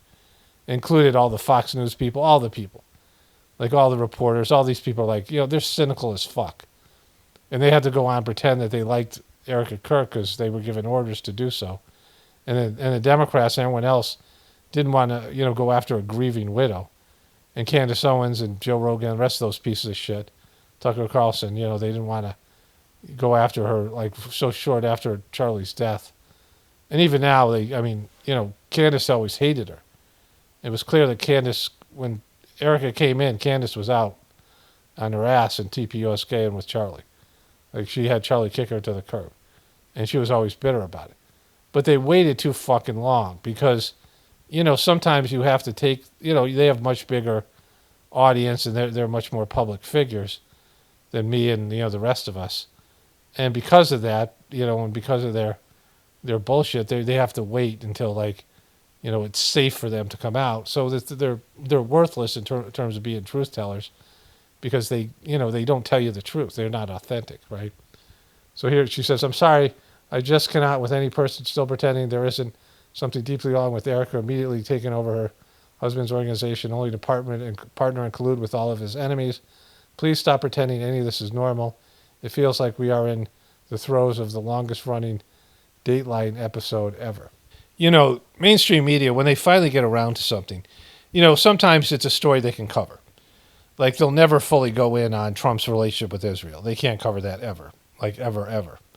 They can maybe flirt with it as the Democrats start moving towards let's, defund Israel and things, and they'll talk about it a little more, but they'll never really do that. They'll never go after Fauci the way they should go after him. They kind of only went in a little bit on Joe Biden, only a few people, towards the end that he was senile. They just can't do it. They won't do it, right? And they have really not been a part of going after Erica Kirk. And even this piece is more about going after conspiracy theorists. This Brandy Zadrozny piece. And, that's what her whole role is. And, it doesn't have any effect, but they get there so late. But people like Candace Owens are, they're the people I call late to the party motherfuckers because they're supposed to be alternative media. But the problem with all that is they're doing this as a performance, not as a reaction. What makes alternative media great is I see something, like just me, anybody. I mean, how we do it, all of us who do this, and we have a genuine, authentic reaction to it without thinking about sponsors or without thinking about our, not too many people do this. Not thinking about how my audience is going to react. I had Trumpers here. Lots of Trumpers used to watch my videos when I used to go after Joe Biden. And then when I went after Trump, they got butthurt and they ran off. All these people take their beliefs too seriously, right? Anybody who's threatening somebody's life because you hear something on the internet or leaving a shitty comment, you're taking yourself too seriously, you fuck. You're worthless beliefs and opinions. Our opinions and our beliefs don't do shit. I mean, they only hold us in, they stop us from evolving. They stop us from getting to the truth. But they don't affect the outside world, not really. I mean, it just keeps everything in gridlock. Everybody's clinging on to their opinions. And not being able to admit they're wrong. Like all these dumb fucks out there, they know they're stupid. They know they're not the smartest people, all the Trumpers. And, maybe they're selfish. Maybe they're narcissists, rich, successful, smart narcissists that think what Trump is great because they're just like him. That kind of shit, whatever it is. But, not being able to say the truth about Trump and realizing that they got fucking duped, especially when they screws them over personally and they buy like his fucking watch or his phone or his fucking crypto and they get screwed over and they still can't admit that Trump fucked them. And it's because they take themselves too seriously. Like you can't, admit that you're not fucking all that important, and that you're flawed as a human being, and that you need to be evolving and growing and developing all the time. Like you never make it as a human being. Like every spiritual person, everyone on a spiritual path realizes that they kind of keep on moving forward, and they never reach the goal in the sense that there's always a new goal. You might reach one goal, but you have to then establish a new goal, and each goal is getting you closer to the divinity within you. Okay, speaking of that, let me get to this comment. Okay, I have two more things to get to that I want to read here. My wife just sent me this, and I fact-checked it. Japan is the largest foreign holder of U.S. government debt, owning approximately $1.1 trillion in U.S. securities. So Japan's yen was collapsing, and they're having issues. And, what a solution for them would be to sell the dollar. Like if they dumped their dollar, $1.1 trillion, that would be another $1 trillion on the books for America. And, China holds, I think close to $1 trillion as well. And a number of other countries and people, organizations, rich, people buy dollars as a stopgap measure, as a, investment. And if they all start dumping the dollar, then you could have another $5 trillion of debt piled on the rest of the debt, which is already, unpayable. Like America is insolvent. And so that's why Trump bought all those Japanese yen. And of course, they can't say that Japan's having an issue. So the foreign holders of debt are Japan at $1 trillion, 1.1, China at 749 billion, and United Kingdom at 690 billion. And of course, the U.S. and this is a whole thing with the NATO and the rest of it. The other thing is, whenever I'm painfully aware, and I think you guys are all painfully aware of this as well, that when you click on something, it has immediate effects. If you click on a truther thing in YouTube, it doesn't mean shit. But if you do so in Twitter, you're going to see other things like it, right? If you click on a Trump story, if it's a negative Trump story, then they're going to show you more negative. Twitter is the best algorithm because it happens like almost immediately. You start scrolling down. If you click on a sports thing, it'll show you a sports thing. And so on Facebook, I clicked on a couple of things with Marjorie Taylor Greene, the one that you saw me cover those things. One of them was when she did Cameo. And then, a day later, I started seeing posts on Facebook or whatever it was, Facebook, that Nancy Mace posted. She was also one of the Republicans that sort of went against Trump. And she's flipping out because she's still wants to be MAGA, but she went against Trump because of, Jeffrey Epstein, like Lauren Boebert and Marjorie Taylor Greene. And the post I clicked on, Nancy Mace said that she was traumatized, that she was suffering PTSD because of some incident. So I looked up the incident, and this is what it said. It's a weird thing. Anyway, let me read this. In February of 2025, U.S. Representative Nancy Mace delivered a highly publicized 53-minute speech on the House floor, revealing that she had uncovered evidence of widespread sexual violence, non-sexual filming, and rape, identifying herself and numerous other women as victims. Mace stated that the revelation had caused her severe trauma, resulting in post-traumatic stress disorder, vertigo, and sleepless nights. The core allegations, uncovering the evidence, I don't know why I'd never heard of this. Uncovering the evidence, Mace testified in November 2023 she accidentally discovered thousands of hidden camera videos and photos on her ex-fiance's phone.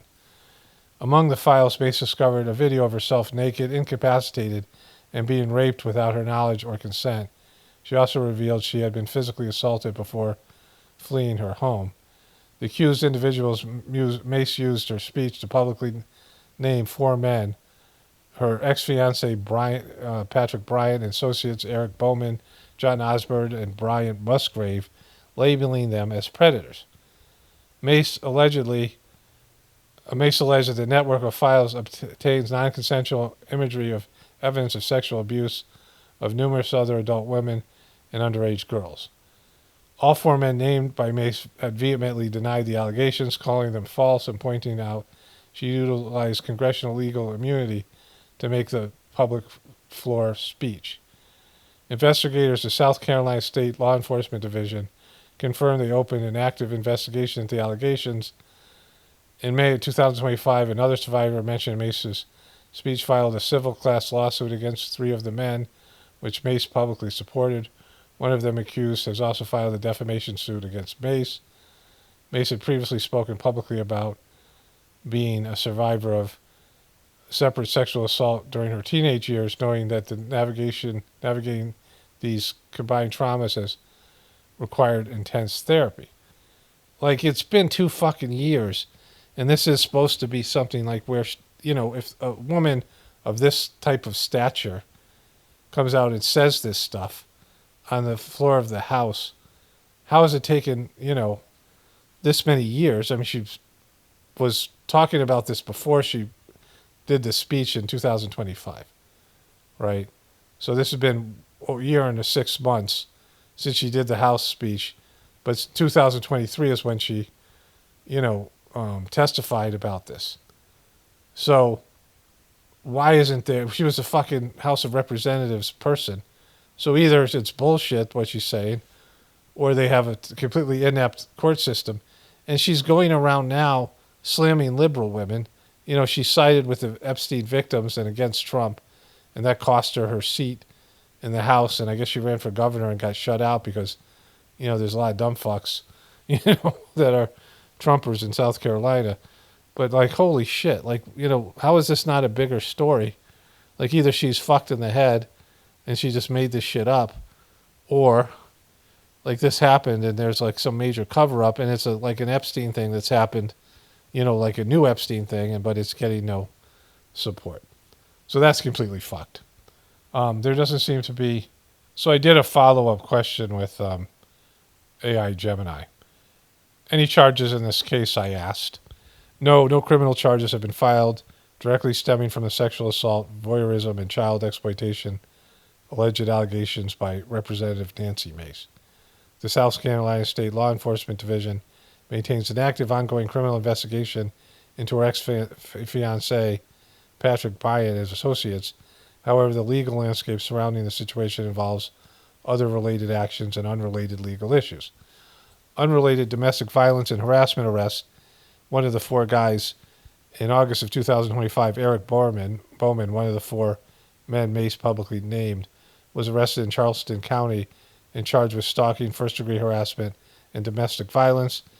And the SLED and local prosecutor explicitly clarified that these specific charges arose from separate incidents involving Bowman's estranged wife in 2016 video and were not legally tied to primary investigation into Mace's claims.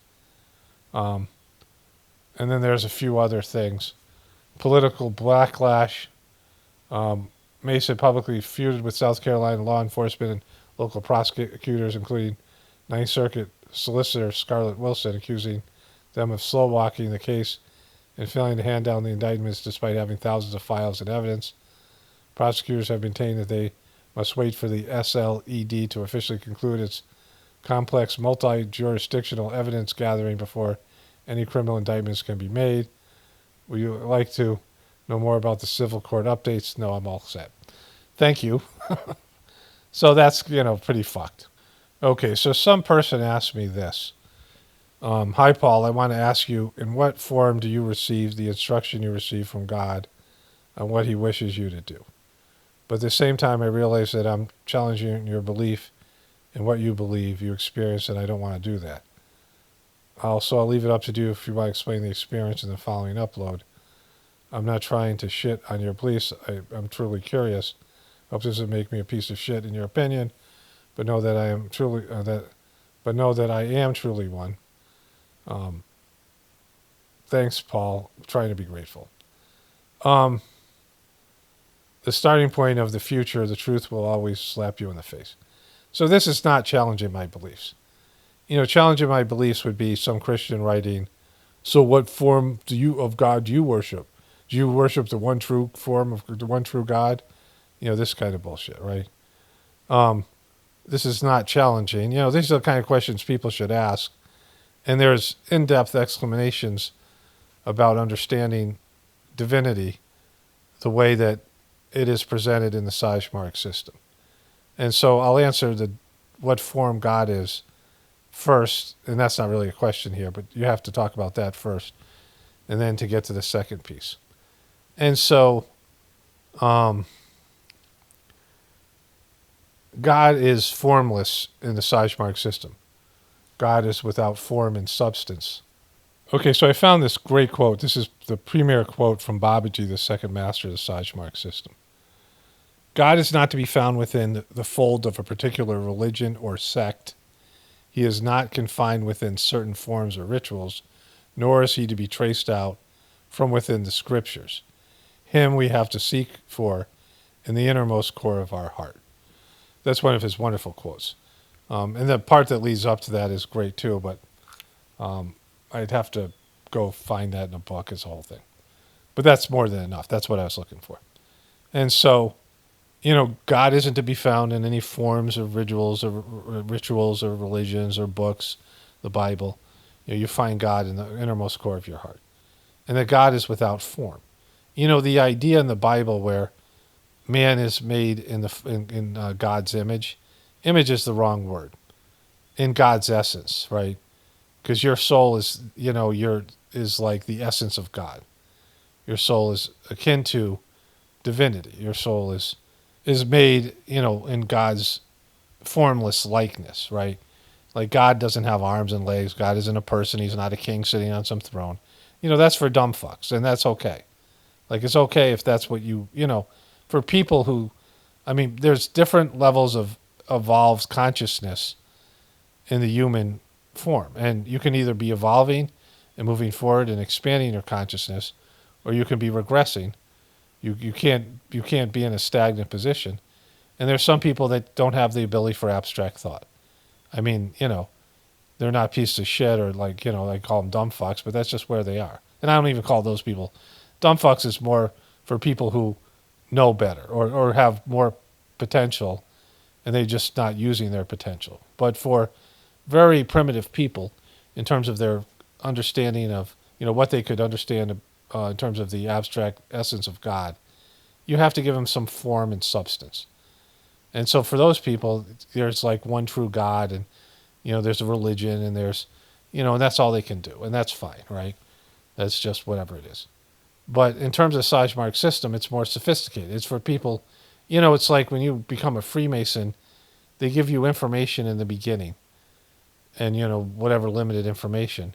And as you move your way up the ranks and you become a 32 or 33 degree Freemason, they give you the full information.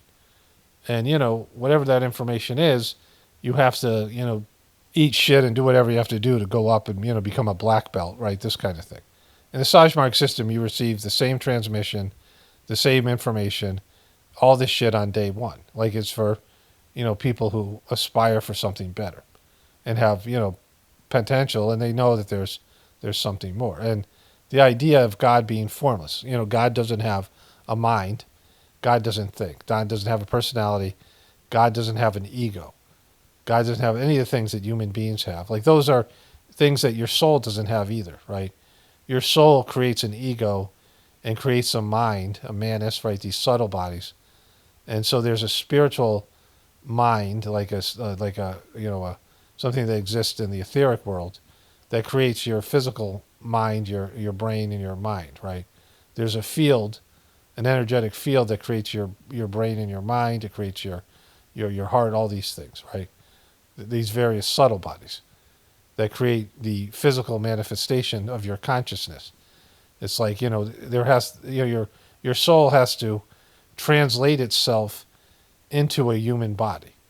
And your soul has to create these things to interact with the physical world. Your soul is energetic, it can't see, it doesn't have any senses. So your soul has to create a vehicle.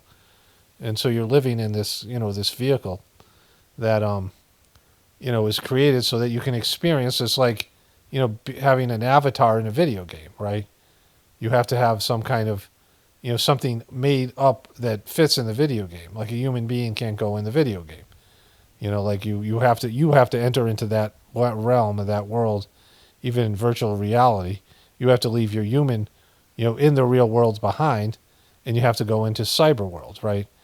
Just like, your soul has to leave its etheric nature. I mean, it has to create something, a vehicle for its etheric nature to interact on the physical world, right? And so this is what people don't understand. They don't want to understand, and, it's too much for them to think about some things like this, or they can't understand it or whatever. And so God doesn't have any of these things. God doesn't have a personality. God isn't a person. God isn't a individual. God is everything and everybody. Like everything is created from God. So God can't separate himself from you. God can't like kick you to the curb and say, fuck you, you're on your own. As long as you exist, the only thing that can happen to you is that, God himself can't do this, is some higher developed soul is able to erase your soul. Like unwrite your soul on a spiritual level, like, delete your soul, which is very rare. Like it almost never happens. Like you have to be a real piece of shit, like a real fucking piece of shit, beyond just a criminal or like all the bad shit that's done on planet Earth. Only people who do spiritual crimes and thwart, the spiritual evolution and thwart God's practices consistently, not just in this life, but on a soul level, get erased. And so it's a very uncommon thing. Like you can be a real piece of shit and still, God is with you the whole way. God can't separate himself from you, can't do any of those things. So there's multiple definitions of God, but you can't really understand God from a mental perspective because God is too vast, right? Everything is God. When you're studying nature, you're studying God. When you're, there's God in food and people. So, looking for God everywhere and seeing God everywhere, like penetrating below the artificial bullshit and the egotistical things and, finding people's soul, like the divinity within me bows before the divinity within you. This is some of the wonderful aspects of the Indian culture, the spiritual nature of their culture, the part that's spiritual, not religious. Religions suck, but spirituality is something that goes beyond that. And this is for gifted and talented people that have some ability to go to a spiritual place. And there's lots of people who have the ability, but they just don't have the interest for it. Because it's, spirituality is boring. God is subtle. God is simple. God isn't dramatic. God isn't a drama queen. God doesn't do anything like that. The God works in a very subtle, gentle way. And, there's violence and there's destruction and things in the divine world. But even, when on the level that causes those things from a divine level, it's very subtle. Not very stimulating emotionally, not stimulating to your senses. God is, very peaceful and subtle, right? So it's something where there isn't a lot of excitement, a lot of enthusiasm, a lot of youthful excitement, a lot of primitive emotional excitement, these things. Like God is chill. It's not like over the top kind of stimulating things that people get from the material world. That's why people have trouble like settling down from their material experience and settling down into their divinity. Okay, so whenever I did a long voiceover today. It'll be in my next video on Tuesday. It's like 40 minutes long, and so whenever I talk that long, this is already 30 minutes. And then there's, I made various clips, so I got about 2 hours, and then I start getting crunchy, and I got a little bit, it's around dinner time now. So, anyways, my wife and I went for a walk, and we switched out. We bought linen sheets, actual linen, because it's supposed to have a superior vibration compared to the bamboo stuff we were sleeping on. Anyways, and I hung it up on the line. Our dryer is sounds like the bearings are gone, but I always try to hang the sheets up on the line because it gets such a fresh smell. So I just changed the linen with linen, and I'm good to go here. So the next phase about this is the person. Let me go back to their comment here. Let me see where it was. In what form do you receive the instructions you receive from God on what he wishes you to do? So the first part of this, the person's saying, By the same time, I realize that I'm challenging your belief in what you believe, you experience, and I don't want to do that. You're not challenging it. You ask the questions you should ask. In Sajmark's system, you were supposed to test the masters of the system, the various ones there was one at a time, and, the system itself. Like, you're supposed to challenge the system. You're not supposed to just accept it because somebody said so. And I certainly wouldn't want people to do, I say all the time, I'm not making recommendations. I'm not telling people what to do because I don't fucking want that responsibility. And everyone has to, if you force people to do something, even if it's something good, like let's say you found a good system, a spiritual system, and you force people to do it. There's a kid, my kids hung out with this kid. He was about 25. He was a little bit older than my kids. But I talked to this kid a number of times. And it was really funny. He was a Brahmin kid, and the Brahmin system had been so, whatever they call that stuff, where they're racially biased to, correct, in this case against the caste system, right? Affirmative action, right? This kid was going to, he was a smart kid. He was going to do some kind of thing overseas. And he had to change his name. So if he was a Brahmin, he would have to get like 100%, and still the other various castes could score higher than him, right? It was so rigged against his group because they have a caste system, which is totally rigged against, the lower castes. But he was explaining this all to me, and he was, funny kid. He had a little bit older sister. And his dad kept on asking me and my family, my kids, me specifically, to bring my family down because he was in charge of some university. Now, it was an agricultural university. There's an arboretum. And he kept on wanting us to go there because he was the dean. And he had a big house, and he wanted us to stay with him. And when the flood hit, we were in... is it Jaipur or Bangalore or whatever? I think Bangalore. And we were staying at the ashram, and the ashram was crowded. And, I remember I had the guy's number somehow. And I didn't really even have a cell phone. I don't even know how I contacted him. But somehow I contacted the guy. And we went to stay with him, and the guy was a fucking prick. And we had to leave and go back to the ashram. My kids couldn't stand him. Two of my kids were sick, and, he was just a shitty host. And I was trying to rearrange. We had a planned trip to Sri Lanka to renew our visas. And I had booked it through all these cheaptickets.com. Many of them were like American sites, so it was impossible to talk to anybody. And the way the thing would work is you would be put on hold, and they said there's 10 callers ahead of you. And it would get more gurgly, and like the bad connection. And the connection would get worse and worse until you were down to 1 or 2 callers, and it would disconnect you. So I called my ex, and this is when I kind of knew she was with somebody else. And I asked her if she could help out with this.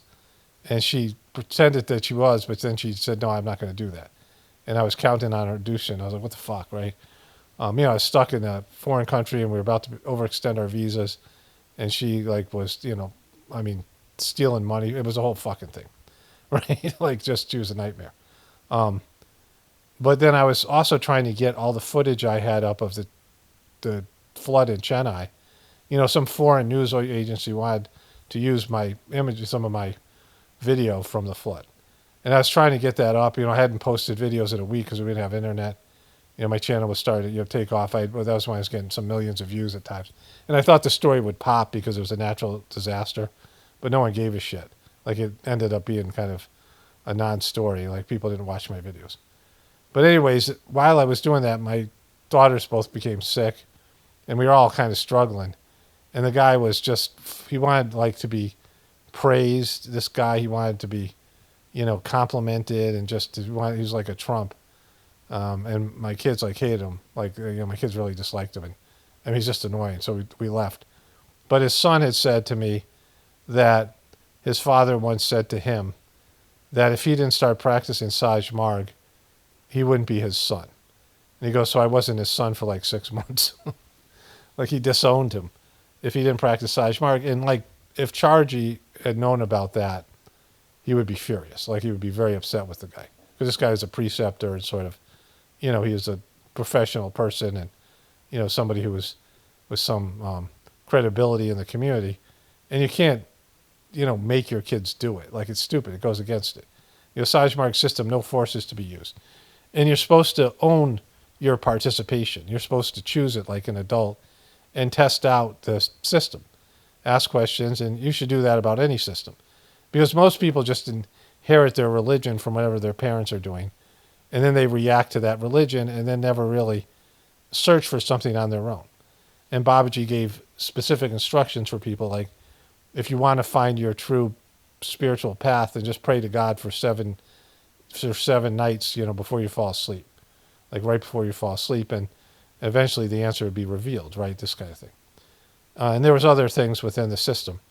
And one of the things said that he could never renounce somebody. He couldn't, get rid of somebody he didn't like, even the worst piece of shit, and there was plenty of them.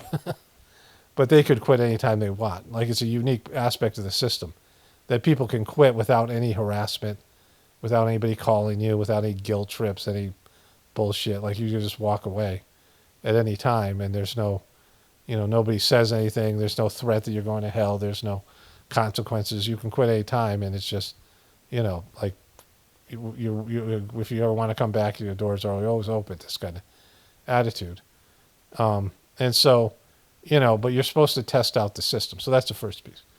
One of the things that Master Charji said, that God is a circle with his center everywhere and his circumference nowhere, which was he said that's one of the definitions of God in the Sajmark system. And so there's various elements of the system, and you meditate on the idea of the supposition of divine light in your heart and your etheric heart. So that's how you focus in on your heart, and you have the idea there's divine light, but it's light without luminosity. You're not supposed to see light. You're supposed to feel light. And Babaji gave that as the object of meditation. And, it's supposed to change, and you go on your own kind of process with it. But it's ultimately supposed to be a feeling. Like, you're supposed to be able to feel God's love. You feel like when you feel love. Like, when your heart feels love. Like, people say, I love you, but does your heart actually feel love when you say it? Where your heart's beaming with love for somebody.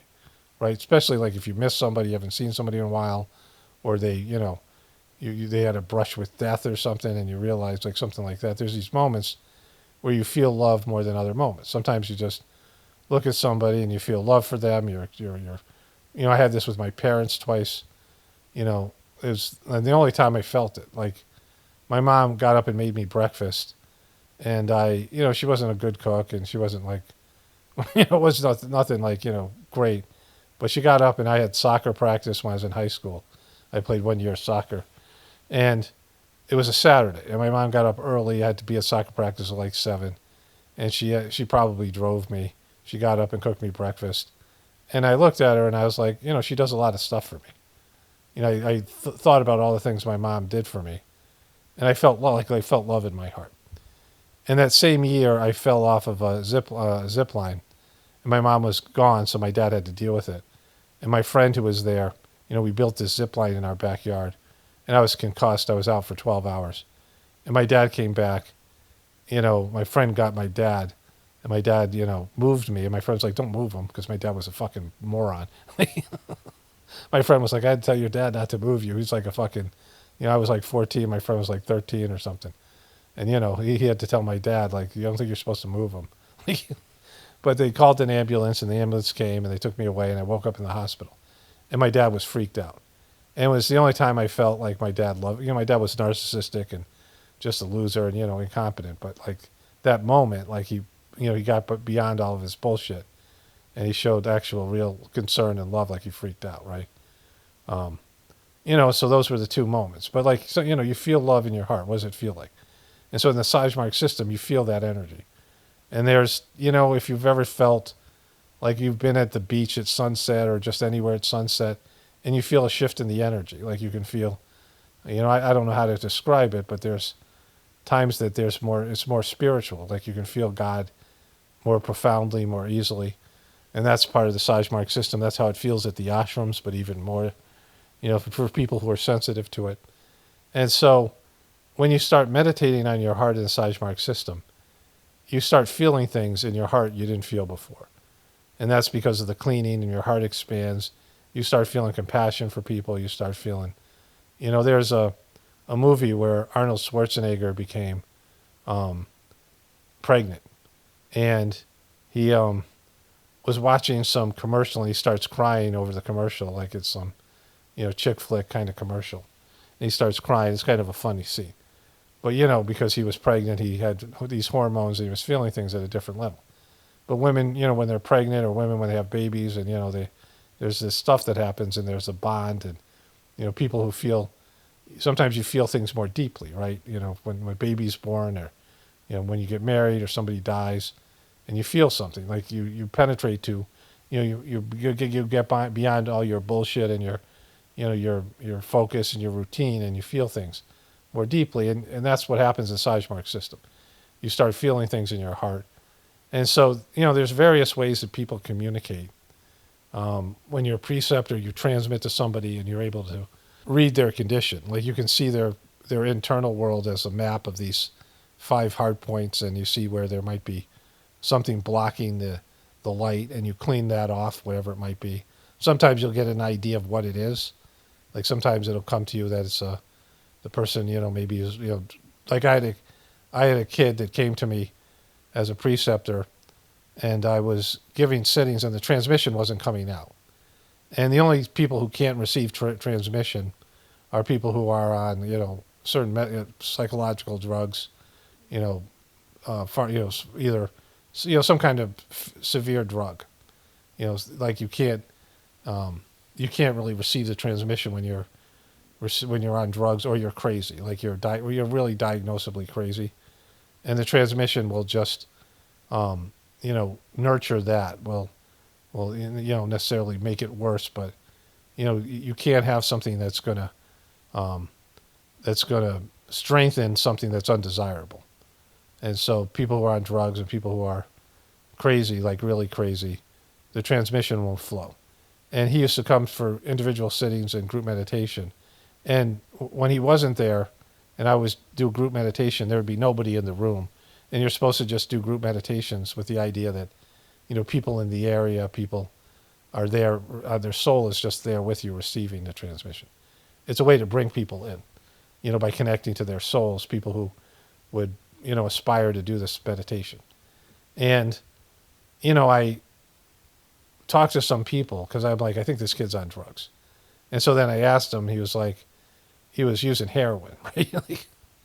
And he was like, and I'm like, there's no transmission flowing. And I asked people about it.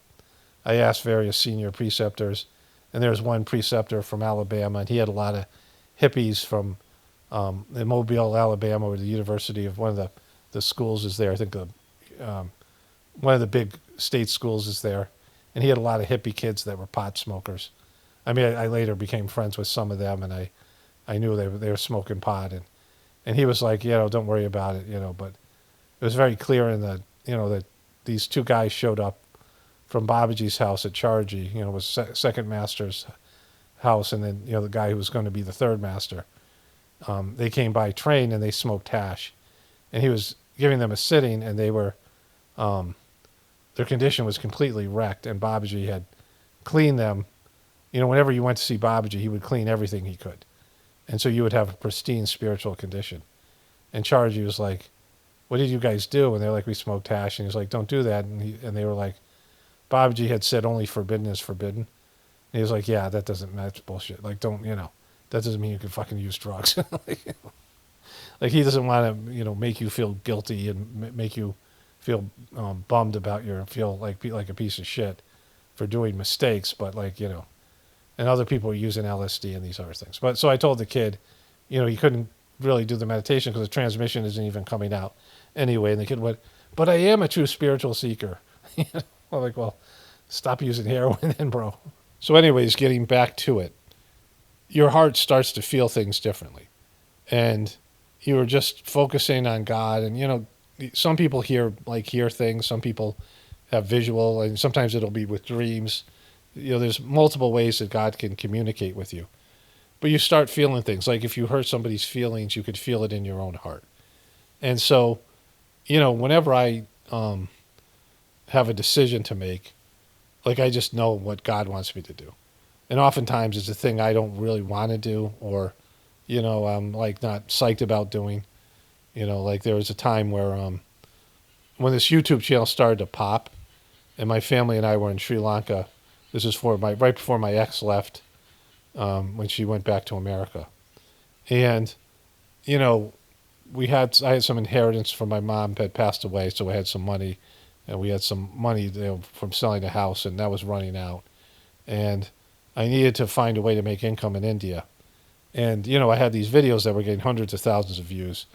And so I knew that I needed to make the YouTube into a viable, business. Like I had to, and also that, I needed to talk about the spirituality part, all these things. And so I took all of the video clips. Chargy had just passed away, so it was like a big, kind of tumultuous time. And my daughter was wanting to be on social media, and she threatened suicide if we wouldn't let her get on Facebook. And my ex was, she didn't bring enough medication, and she went off her medication, her thyroid medication. She was flipping the fuck out.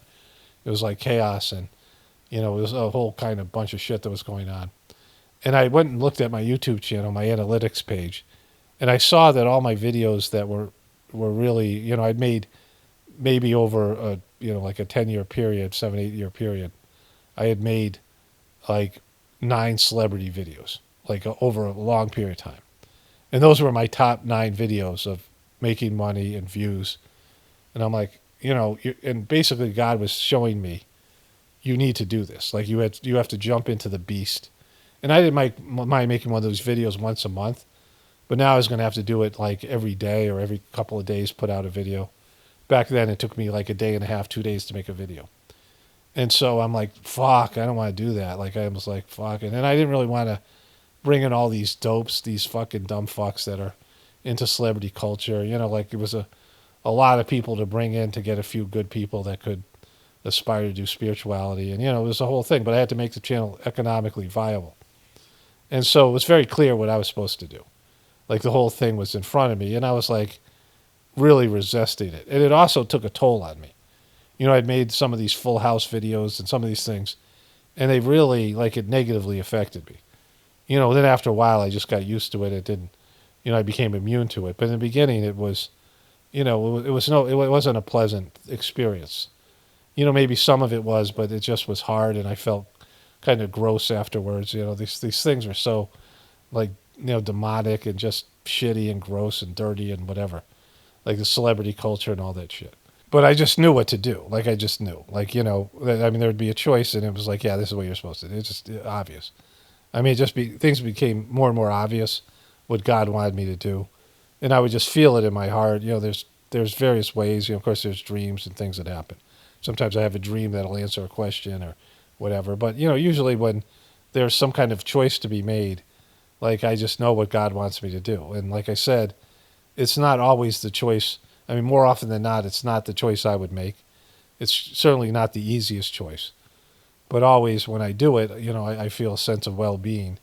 And it becomes pretty clear it was the right choice in a short period of time.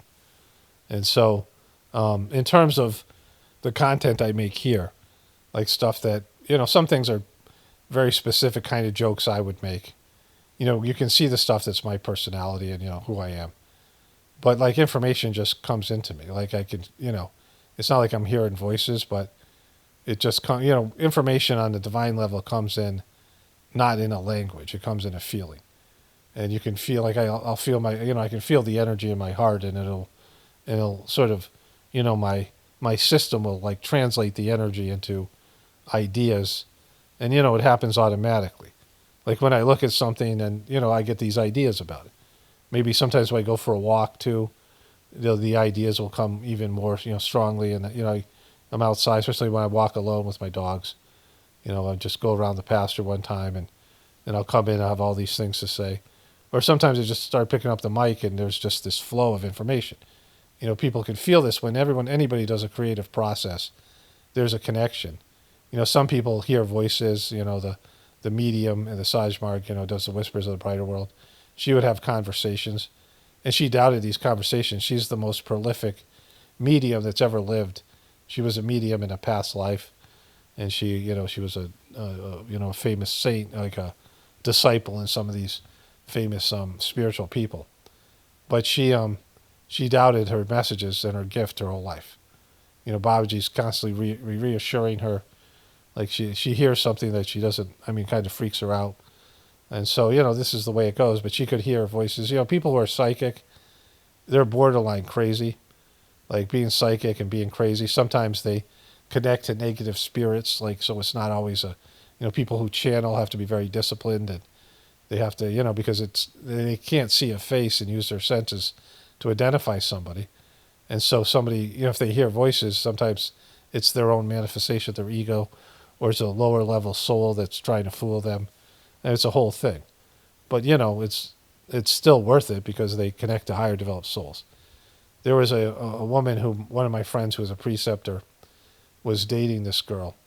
And she had gotten a new apartment. She was a meditator. She did the meditation. And she was a person that was really psychic. And she had trouble functioning. And so the Sajmark system kind of balanced it out and reduced some of her psychic. She was hearing a lot of things and seeing a lot of things. And she was going a little bit crazy. And the Sajmark system really helped her balance that out. And he was in her apartment, and he decided, you can clean like places.